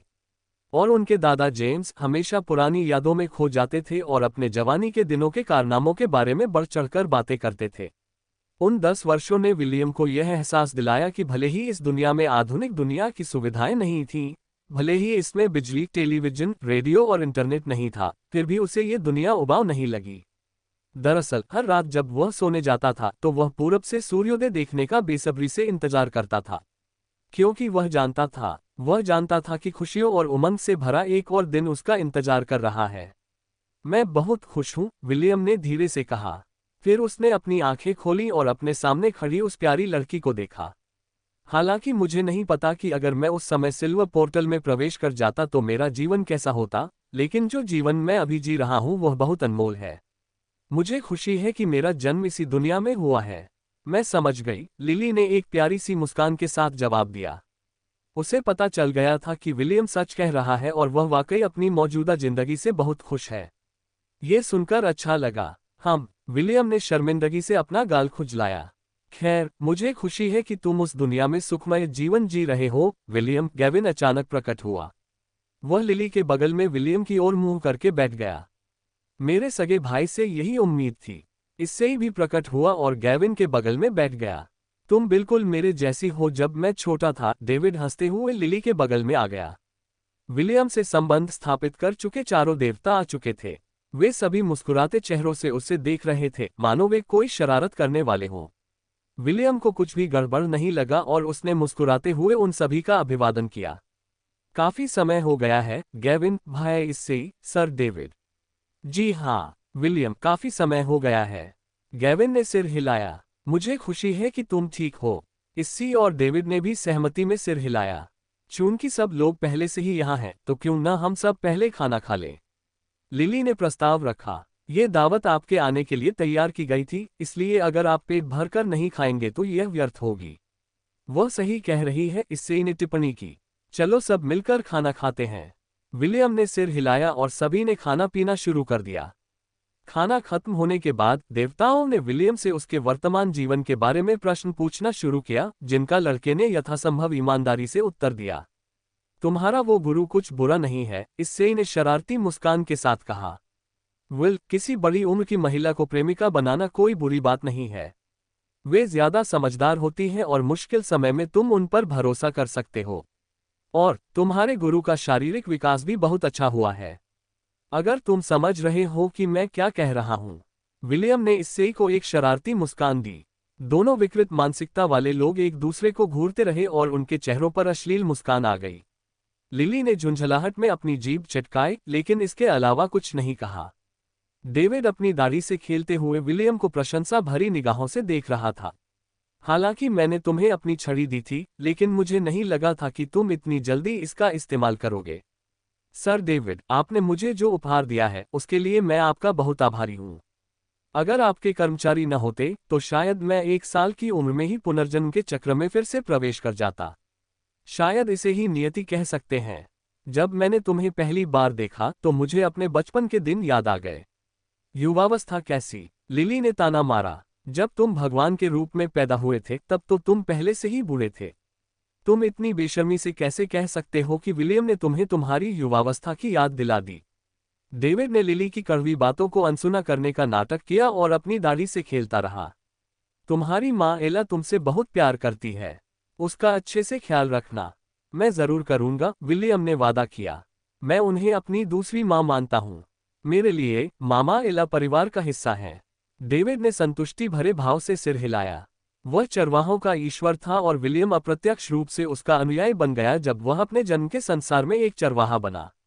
स्वाभाविक रूप से वह एला और अन्य बकरियों के बारे में भी जानता था, जिनका भाग्य अब विलियम से जुड़ा हुआ था। गैविन, क्या तुम्हें पहले से ही पता है कि मैं तुमसे मिलने क्यों आया हूं? विलियम ने पूछा। बिल्कुल, मुझे पता है, गैविन ने जवाब दिया। बस बात यह है कि मुझे उम्मीद नहीं थी कि तुम मुझे इतनी जल्दी देख लोगे। वुल्फ टाइड से तुम्हें वाकई बहुत फायदा हुआ है। विलियम के कंधे पर थपथपाते हुए गैविन मुस्कुराया। ठीक है, अब काम की बात करते हैं। गैविन का चेहरा गंभीर हो गया और उसने अपने हाथ सीने पर बांध लिए। अपने एक्सपीरियंस लिमिट को अगले स्तर पर ले जाने के लिए आपको एक मिशन पूरा करना होगा। एक खोज? विलियम ने पूछा। किस तरह की खोज? क्या वैसी ही खोज जैसी मैंने पृथ्वी पर खेले जाने वाले खेलों में देखी थी? कुछ ऐसा ही। गैविन ने सिर हिलाया। इस मिशन को पूरा करने के बाद सीपीयू कोर की एक और खास सुविधा अनलॉक हो जाएगी। विशेष फीचर? हाँ, आपको विशेष मिशन मिलने शुरू हो जाएंगे जिनसे आपको गॉड पॉइंट्स नामक अंक मिलेंगे। God points? विलियम ने हैरानी से अपना सिर झुकाया। लिली ने गैविन की बात को आगे बढ़ाते हुए हल्की खांसी की। गॉड पॉइंट्स वो पॉइंट्स हैं जिनका इस्तेमाल आप गॉड शॉप में सामान खरीदने के लिए कर सकते हैं। हमारे जिन विश्वासियों को हमारा आशीर्वाद मिला है वे इस दुकान में जा सकते हैं और ऐसी चीजें खरीद सकते हैं जो केवल गॉड रील में ही मिलती हैं। गॉड शॉप में सभी चीजें स्वयं देवताओं द्वारा बनाई गई हैं, इससे इन्हें मुस्कुराते हुए कहा। इनमें से कुछ महंगी हैं जबकि कुछ बेहद महंगी हैं। वैसे मेरी दुकान से आप जो भी पहली 3 चीजें खरीदेंगे उन पर आपको 50% की छूट मिलेगी। बड़े भाई, आप अपनी दुकान में किस तरह की चीजें बेचते हैं? कामोत्तेजक पदार्थ, मोमबत्तियां, चाबुक, बंधन वाले कपड़े, खरगोश की पोशाकें और भी कई रोमांचक चीजें जो आपकी रात को और भी रोमांचक बना देंगी। विलियम ने इससे के हाथ पकड़ते हुए मुश्किल से अपनी बात कही। क्या तुम्हारे पास नाविकों की पोशाक भी है? बिल्कुल, इससे ने एक कामुक मुस्कान के साथ जवाब दिया। हमारे पास तो मंदिर की पुजारिनों के वस्त्र भी हैं। उन दोनों विकृत मानसिकता वाले लोगों ने अपने हाथ आपस में जोड़ लिए, जिससे अन्य देवता उन्हें तिरस्कार भरी नजरों से देखने लगे। विलियम का ध्यान आकर्षित करने और अपनी बात जारी रखने के लिए गैविन ने अपना गला साफ किया। सुनो विलियम, अब मैं तुम्हें तुम्हारे मिशन के बारे में बताता हूँ, गैविन ने कहा। अभी तुम साहस के मंदिर में हो। हमारे एक सहकर्मी ने सहायता मांगी है और संयोग से तुम भी उसके मंदिर में मौजूद हो। इसी कारण मैंने तय किया कि तुम्हारा काम उसके अनुयायी को परीक्षा पास करने में मदद करना होगा। जब तुम्हारी आत्मा तुम्हारे लोक में वापस लौटेगी तो तुम्हें और जानकारी मिलेगी। क्या तुम्हारे कोई और प्रश्न है? क्या मैं आप लोगों से दोबारा मिल पाऊंगा? विलियम ने पूछा। जब आपको अगली बार कोई मुश्किल आए तो आप फिर से हमारे पास आ सकते हैं, लिली ने मुस्कुराते हुए जवाब दिया। बड़े भाई, भले ही आपको लिली की याद आए, लेकिन खुद पर ज्यादा दबाव मत डालिए। एक एक कदम करके आगे बढ़िए। हमारा मिलन सही समय पर जरूर होगा। चिंता मत करो भाई, इससे ने कहा। हम भी समय समय पर तुम पर नजर रखेंगे। भले ही तुम हमें न देख पाओ, हम तुम्हें जरूर देख सकते हैं।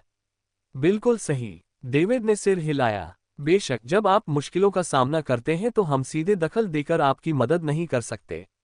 देवताओं को भौतिक संसार में दखल देने की अनुमति नहीं है, लेकिन हम अन्य तरीकों से आपकी मदद कर सकते हैं। सबसे महत्वपूर्ण बात यह है कि आप एक सार्थक जीवन जिए, गेविन ने कहा। मजबूत होना जरूरी है, लेकिन आपको अपने आसपास की दुनिया को नजरअंदाज नहीं करना चाहिए। जीवन संयोग की बात नहीं है, ये चुनाव की बात है। यह इंतजार करने की चीज नहीं है, ये हासिल करने की चीज है। जीवन में आपको कई निर्णय लेने होंगे। हो सकता है कि उनमें से कुछ आपको आपकी कल्पना के अनुरूप परिणाम तक न ले जाएं, लेकिन आप जो भी निर्णय लें, आपको उसे अंत तक पूरा करना होगा। यही बात उन विशेष मिशनों पर भी लागू होती है जो आपको ईश्वरीय अंत दिलाएंगे। यदि आपको लगता है कि मिशन बेतुका है या आपके नैतिक मूल्यों के विरुद्ध है, तो आपको उसे करने की आवश्यकता नहीं है। क्या मैं स्पेशल क्वेस्ट छोड़ सकता हूँ? विलियम ने पूछा। हाँ, विशेष मिशन करना अनिवार्य नहीं है, गेविन ने लिली और इससे की ओर चोरी छिपे देखते हुए जवाब दिया। केवल वही काम करो जो तुम्हें सार्थक लगते हो। समझ गया, विलियम ने सिर हिलाया। इस्सी और लिली दोनों के चेहरे पर शरारती मुस्कान थी। बड़े भाई, देखते हैं कि आप मेरे द्वारा दिए जाने वाले विशेष कार्यों का विरोध कर पाते हैं या नहीं। चिंता मत करो भाई, तुम्हारा बड़ा भाई ये सुनिश्चित करेगा कि तुम महिलाओं के साथ जितना हो सके उतनी बार बातचीत करो। दोनों देवताओं ने एक दूसरे को देखकर एक दूसरे को भावभंगिमा दी और फिर विलियम की ओर ध्यान देने लगे। विलियम को यह नहीं पता था कि विशेष कार्य सौंपने वाले स्वयं देवता ही थे। अध्याय 69, आपकी किस्मत आपके साथ हो। एस्ट, मेरे सच्चे अनुयायी, क्या तुम तैयार हो? एक मजबूत और स्थिर स्त्री आवाज ने पूछा। जी हाँ, मेरी लेडी एस्ट्रिड, एस्ट ने एक शूरवीर की तरह एक घुटने पर बैठकर उत्तर दिया। ये परीक्षा कठिन होगी, इसलिए मैं आपको अपने साथ कुछ सहायक लाने की अनुमति देती हूँ, महिला योद्धाओं की देवी एस्ट्रिड ने सौम्य दृष्टि से कहा। आपके 2 सेवकों के अलावा एक और सहायक परीक्षा स्थल पर आपका इंतजार करेगा। आपकी उदारता के लिए धन्यवाद महामहिम। देवी ने अपने हाथ में तलवार उठाते हुए सिर हिलाया। फिर उन्होंने तलवार की नोक से एस्ट के कंधों को हल्के से छुआ और उसे म्यान में वापस रख दिया। इस परीक्षा में सफल हो जाओ और मैं तुम्हारे जन्म से कई साल पहले तुम्हारे परिवार से किया हुआ वादा पूरा करूंगी, एस्ट्रिड ने वादा किया। लेकिन अगर तुम असफल हुए तो मेरा वादा निरर्थक हो जाएगा। क्या मेरी बात समझ में आ गई? जी हाँ महारानी, एस्ट ने उत्तर दिया। मैं आपको निराश नहीं करूंगा। मैं सिर्फ नतीजों को देखता हूँ, प्रक्रिया को नहीं। मैं समझता हूँ। अब तुम्हारे लौटने का समय आ गया है, एस्ट्रिड ने आदेश दिया। शुभकामनाएं तुम्हारी हों। योजक चिन्ह। जब एस्ट ने अपनी आंखें खोली तो उसने खुद को भीतरी मंदिर के पवित्र कक्ष में पाया। ये कक्ष देवी एस्ट्रिड के श्रद्धालु अनुयायियों के लिए समर्पित था। जैसे ही एस्ट लड़खड़ाते हुए प्रार्थना की चटाई से उठी, पवित्र कक्ष का दरवाजा खुला और 2 परिचारिकाओं के साथ महापुजारिन ने प्रवेश किया। क्या आपको महामहिम का संदेश प्राप्त हुआ है? महापुजारिन ने पूछा। हाँ, एस्ट ने उत्तर दिया। अच्छा, क्या हम आपकी किसी और तरह से मदद कर सकते हैं? मुझे मुकदमे के मैदान में जाना है। क्या आप मुझे रास्ता दिखाने के लिए किसी को भेज सकते हैं? ये तो बस एक मामूली सी बात है, मुख्य पुजारिन ने उत्तर दिया। नाश्ता करने के बाद मेरे दोनों सेवक आपको वहां ले जाएंगे। आपके सेवक भोजन कक्ष में पहले से ही आपका इंतजार कर रहे हैं। धन्यवाद, यह मेरा कर्तव्य है। धन्यवाद की कोई आवश्यकता नहीं है। 2 सेवक एस्ट को कपड़े बदलने के लिए अगले कमरे में ले गए। कपड़े पहनते समय वह लड़का देवी एस्ट्रिड के साथ हुई बातचीत के बारे में सोचने लगा। देवी ने उसे स्पष्ट रूप से बताया था कि परीक्षा बहुत कठिन थी। उसे थोड़ा बड़ा होने पर इसे साफ करना था, लेकिन परिस्थितियों ने देवी को उसके बड़े होने का इंतजार करने की अनुमति नहीं दी। राक्षसी लहर ने सब कुछ अस्त व्यस्त कर दिया था और राज्य की सुरक्षा को पुनः स्थापित करने के लिए कुछ करना ही होगा। इसके लिए एस्ट को परीक्षा उत्तीर्ण करनी थी ताकि देवी एस्ट्रिड हेलेन राज्य पर अपना आशीर्वाद बरसा सके। यही कारण था कि असफलता का कोई विकल्प नहीं था। उसके माता पिता ने उसे यह मिशन सौंपा था और एस्ट का कर्तव्य था कि वह इसे पूरा करे। पिताजी, माताजी, मैं अपना सर्वश्रेष्ठ प्रयास करूंगा, एस्ट ने सोचा। चाहे कुछ भी हो जाए, मैं सफल होकर रहूंगा। योजक चिन्ह। युवा स्वामी, क्या आपको यकीन है कि श्री हरमन और सुश्री नाना मुकदमे को सुलझाने में हमारी मदद नहीं कर सकते? इसहाक ने पूछा। ट्रायल ग्राउंड के लिए आयु सीमा निर्धारित है, एस्ट ने उत्तर दिया। 15 वर्ष से अधिक आयु के किसी भी व्यक्ति को प्रवेश की अनुमति नहीं होगी। आप हम पर भरोसा कर सकते हैं, युवा स्वामी, इयान ने आश्वासन दिया। हम अपनी पूरी ताकत से इस परीक्षा को पास कराने में आपकी मदद करेंगे। एस्ट 10 साल का था, जबकि इसहाक और इयान दोनों 11 साल के थे। जुड़वा बच्चों को छोटी उम्र से ही एस्ट के सेवक बनने और बिना शर्त उसकी मदद करने के लिए प्रशिक्षित किया गया था। धन्यवाद, एस्ट ने मुस्कुराते हुए कहा। मुझे आप दोनों पर पूरा भरोसा है। जी हाँ, युवा स्वामी। तीनों उस गुफा की ओर चल पड़े जो उन्हें परीक्षण स्थल तक ले जाएगी। 10 मिनट चलने के बाद वे गुफा से बाहर निकले और खुद को एक ऐसे बगीचे में पाया जो रंग बिरंगे फूलों से भरा हुआ प्रतीत होता था। उनसे 100 मीटर की दूरी पर पीतल का बना एक भव्य द्वार खड़ा था। यह 10 मीटर से अधिक ऊंचा था और इसकी सतह पर कई प्रतीक चिन्ह उकेरे गए थे। एस्ट, इसहाक और इयान की निगाहें कांस्य द्वार के ठीक सामने खड़ी बकरियों के झुंड पर टिक गईं। वे सभी दृढ़ निश्चय के साथ उसकी ओर देख रहे थे। ऐसा लग रहा था मानो वे सैनिक हों जो अपनी मातृभूमि के लिए युद्ध में जाने वाले हों। लाल बालों वाला एक जाना पहचाना लड़का झुंड की सबसे बड़ी बकरी की पीठ पर बैठा था। उसके हाथ में एक लकड़ी की छड़ी थी और उसके चेहरे पर एक बेफिक्र मुस्कान थी। विलियम ने तीनों लड़कों को अपनी ओर आते हुए देखकर हाथ हिलाया। तुम यहाँ क्या कर रहे हो? इयान ने चिढ़कर कहा। जो लोग पैथियन ऑफ करेज से जुड़े नहीं हैं, उनके लिए ये जगह वर्जित है। बताओ, क्या तुम लड़की हो? विलियम ने पूछा। तुम हमेशा इतनी गुस्से में क्यों रहती हो? क्या तुम्हें अभी मासिक धर्म हो रहा है? माहौल तो तुम्हें हो रहा है। इयान ने गुस्से से पलटकर जवाब दिया। उसका चेहरा गुस्से से लाल हो गया था और वह विलियम को घृणा से घूर रहा था। मुझे समझ नहीं आता कि तुम हमेशा मुझसे क्यों झगड़ते रहते हो। विलियम ने कंधे उचकाते हुए कहा। रुको, कहीं तुम मुझसे प्यार तो नहीं करने लगे? माफ करना, लेकिन मैं उस तरह का इंसान नहीं हूं। विलियम के घमंडी चेहरे पर मुक्का मारने के इरादे से आगे बढ़ते ही इयान के चेहरे पर काली लकीरें उभर आईं। सौभाग्यवश इसहाक और एस्ट ने उसे दोनों ओर से पकड़ रखा था, जिससे वह अपने सामने खड़े घमंडी चरवाहे से लड़ाई करने से बच गया। विलियम, तुम यहाँ क्या कर रहे हो? एस्ट ने पूछा। हालांकि उसे जवाब पहले से ही पता था, फिर भी उसने पुष्टि के लिए यह सवाल पूछना उचित समझा। मैं यहाँ इसलिए आया हूँ क्योंकि मेरे संरक्षक देवता ने मुझे किसी को मुकदमे में जीत दिलाने में मदद करने के लिए कहा था, विलियम ने उत्तर दिया। क्या आप ही वह व्यक्ति हैं जो मुकदमा लड़ रहे हैं? हाँ, एस्ट ने सिर हिलाया। क्या आप सचमुच मुकदमे को सुलझाने में मेरी मदद करने आए हैं? हाँ, लेकिन चूंकि किसी ने मेरा अपमान किया है, इसलिए अब मेरा मदद करने का मन नहीं है, विलियम ने जवाब दिया। हमें आपकी मदद की जरूरत नहीं है, इयान ने बीच में टोकते हुए कहा। मैं और मेरी बहन ही यंग मास्टर को इस परीक्षा में सफल होने में मदद करने के लिए काफी हैं। क्या सच में? विलियम ने भौहें चढ़ाते हुए कहा। मैंने सुना है कि यह मुकदमा बहुत कठिन है। अगर आपको सच में मेरी मदद की जरूरत नहीं है तो मैं जबरदस्ती नहीं करूंगा। वैसे भी मैं ऐसे लड़के के साथ एक ही टीम में नहीं रहना चाहता जिसे मासिक धर्म हो रहा हो। विलियम की टिप्पणी का जवाब देने ही वाले थे कि इयान को एस्ट की निगाहें अपने ऊपर महसूस हुई। उस निगाहों ने उसे कपकपा दिया और जो शब्द वह कहने वाला था, वे उसके गले में ही अटक गए। विल, ये परीक्षा मेरे लिए महत्वपूर्ण है, एस्ट ने कहा। अगर आप इसे पास करने में मेरी मदद करें तो मुझे बहुत खुशी होगी।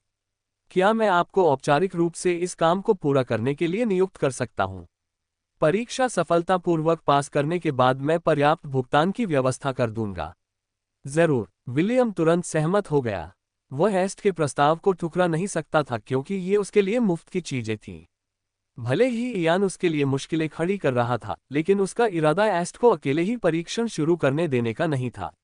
यह परीक्षण उसके लिए महत्वपूर्ण था क्योंकि यही वह लक्ष्य था जो गैविन ने उसे अपनी बाधा को दूर करने के लिए दिया था। विलियम अपने पिछले जन्म के जानी दुश्मन इयान को नजरअंदाज करने के लिए पूरी तरह से तैयार था, जो उसे बहुत परेशान करता था। क्या सब लोग तैयार हैं? विलियम ने पूछा। बकरियों ने एक साथ जवाब दिया।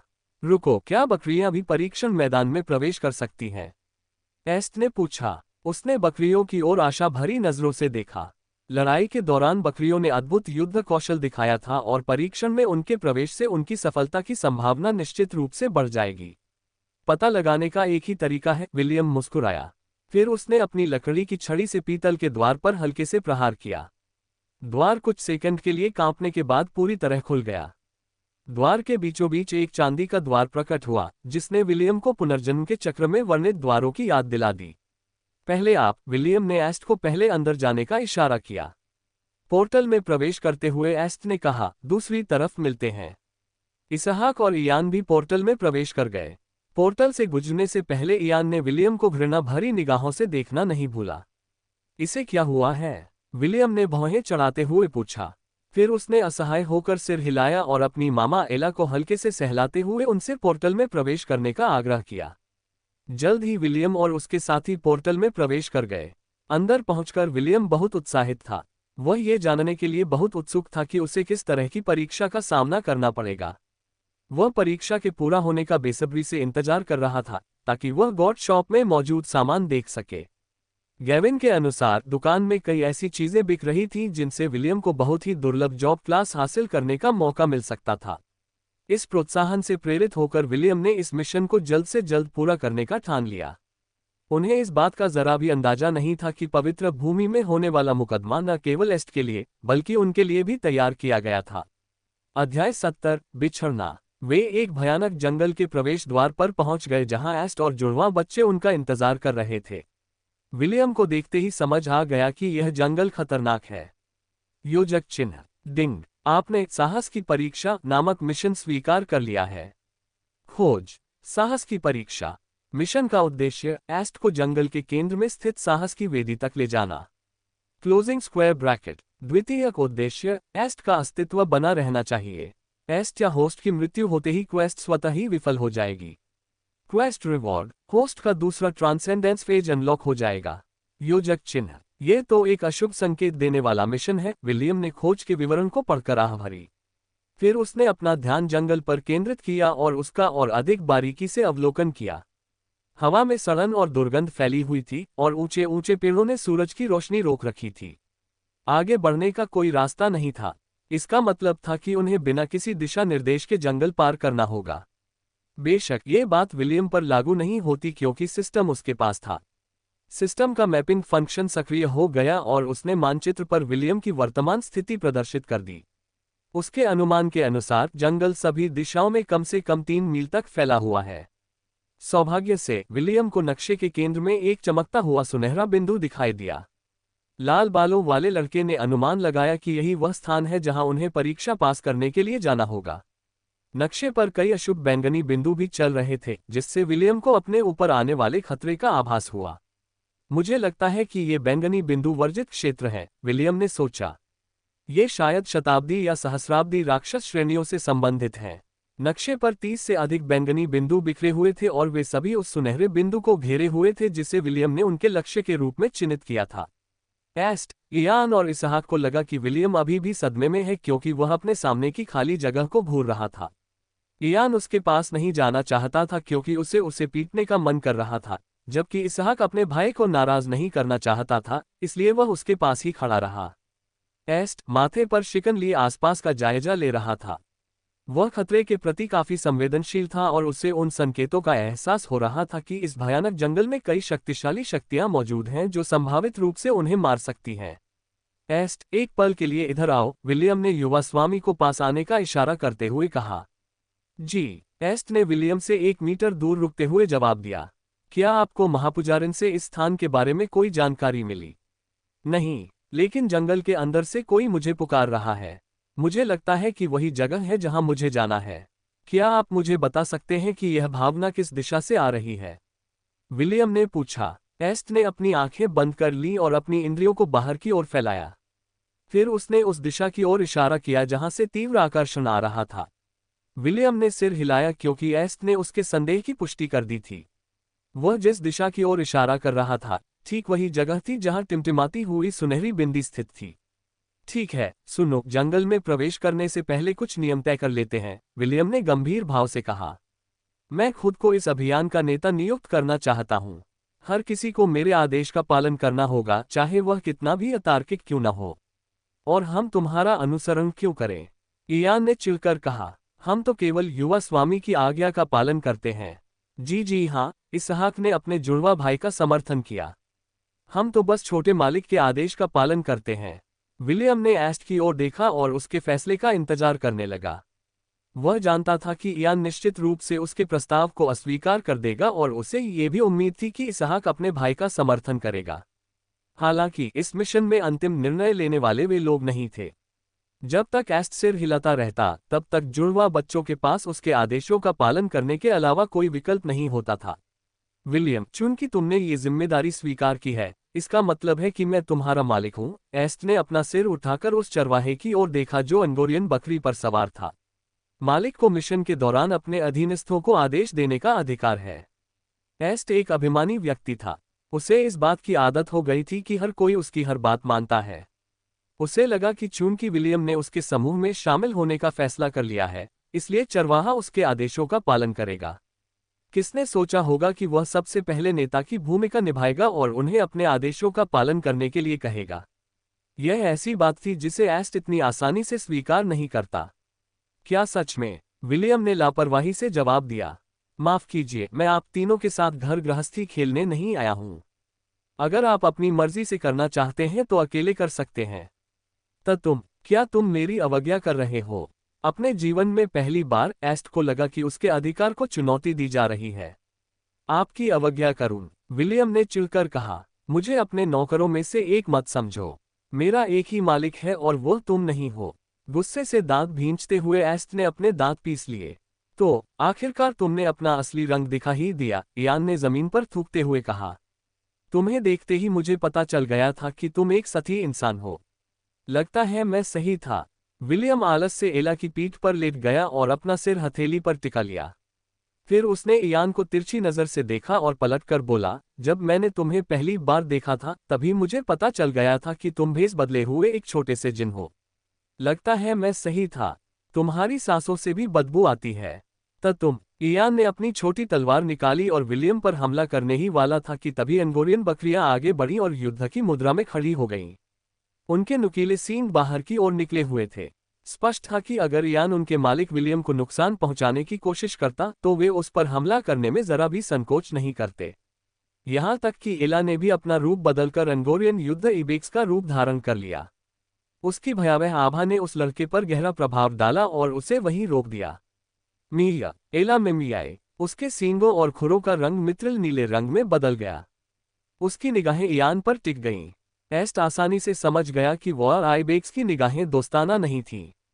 उसने तुरंत इयान को इशारा किया कि वह अपनी जगह पर डटा रहे और बकरियों को और उकसाए नहीं। तीनों बच्चों को यह मानना पड़ा कि अगर वे सब मिलकर भी लड़े तो भी एला और उसके साथ मौजूद अंगोरियन बकरियों का मुकाबला नहीं कर पाएंगे। इतना ही नहीं, विलियम एक जादूगर भी था। हालांकि उन्हें ये समझ नहीं आया कि उसके जैसा जादूगर चरवाहे की तरह व्यवहार क्यों कर रहा था, लेकिन उन्हें उसकी लड़ने की क्षमता पर कोई शक नहीं था। आपस में लड़ने की कोई जरूरत नहीं है, एस्ट ने खुद को संभालते हुए कहा। हम दुश्मन नहीं हैं, विलियम ने सुस्त लहजे में कहा। मेरी स्थिति वही है, या तो मैं इस समूह का नेतृत्व करूंगा या हम यहीं अलग हो जाएंगे। बातचीत की कोई गुंजाइश नहीं है। एस्ट जानता था कि विलियम अपना रुख स्पष्ट कर चुका है और अपना मन नहीं बदलेगा। फिलहाल वह दुविधा में था, या तो वे तीनों मिलकर मुकदमा चलाएं या विलियम को उसकी मनमानी करने दें। अगर वह सिर्फ उन तीनों के साथ ही परीक्षा पास करने का फैसला करता तो मुश्किलें निश्चित रूप से बढ़ जाती। साथ ही उसे ये भी नहीं पता था कि जंगल के अंदर उसे किस तरह के खतरों का सामना करना पड़ेगा। संख्या में सुरक्षा होती है और बकरियों को उनके टीमवर्क का फायदा भी मिलता है। हालांकि वह अंदर ही अंदर काफी संघर्ष कर रहा था, क्योंकि उसे यह बिल्कुल पसंद नहीं था कि कोई जबरदस्ती उसकी सत्ता छीन ले। अंततः उसने एक फैसला लिया और इयान और इसहाक को अपने साथ खड़े होने का इशारा किया। हम यहीं अलग हो जाते हैं, एस्ट ने दृढ़ता से कहा। मैं यह नहीं भूलूंगा कि तुमने मुझे पहाड़ी ट्रोल से बचाया था। इस एहसान का बदला मैं भविष्य में जरूर चुकाऊंगा। उसके जवाब का इंतजार किए बिना वह मुड़ा और जंगल की ओर चल पड़ा। इसहाक और इयान भी उसके पीछे पीछे तेजी से चल दिए। विलियम ने शांत भाव से उन तीनों को जाते हुए देखा। हालांकि अपने मन ही मन वह चिंतित था। ठीक है, देखते हैं तुम तीनों क्या कर सकते हो, विलियम ने सोचा। मैं देखना चाहता हूं कि मेरी मदद के बिना तुम तीनों कितनी दूर तक जा सकते हो। विलियम ने देखा कि एस्ट और उसके साथियों को दर्शाने वाले 3 हरे बिंदु जंगल में प्रवेश कर रहे हैं। वह ये जानने के लिए बहुत उत्सुक था कि उन तीनों के पास किस प्रकार की क्षमताएं हैं। जब वह पर्वतीय ट्रोल से लड़ रहा था, तब वे अपनी क्षमताओं का प्रदर्शन नहीं कर पाए थे। लाल बालों वाले लड़के ने सोचा कि उनकी युद्ध क्षमताओं की सीमा को जानना सबसे अच्छा होगा, ताकि यदि उसे उनके साथ मिलकर काम करना हो तो वह सही निर्णय ले सके। आगे की कहानी सन के लिए VM स्टोरी वर्ल्ड को सब्सक्राइब करो।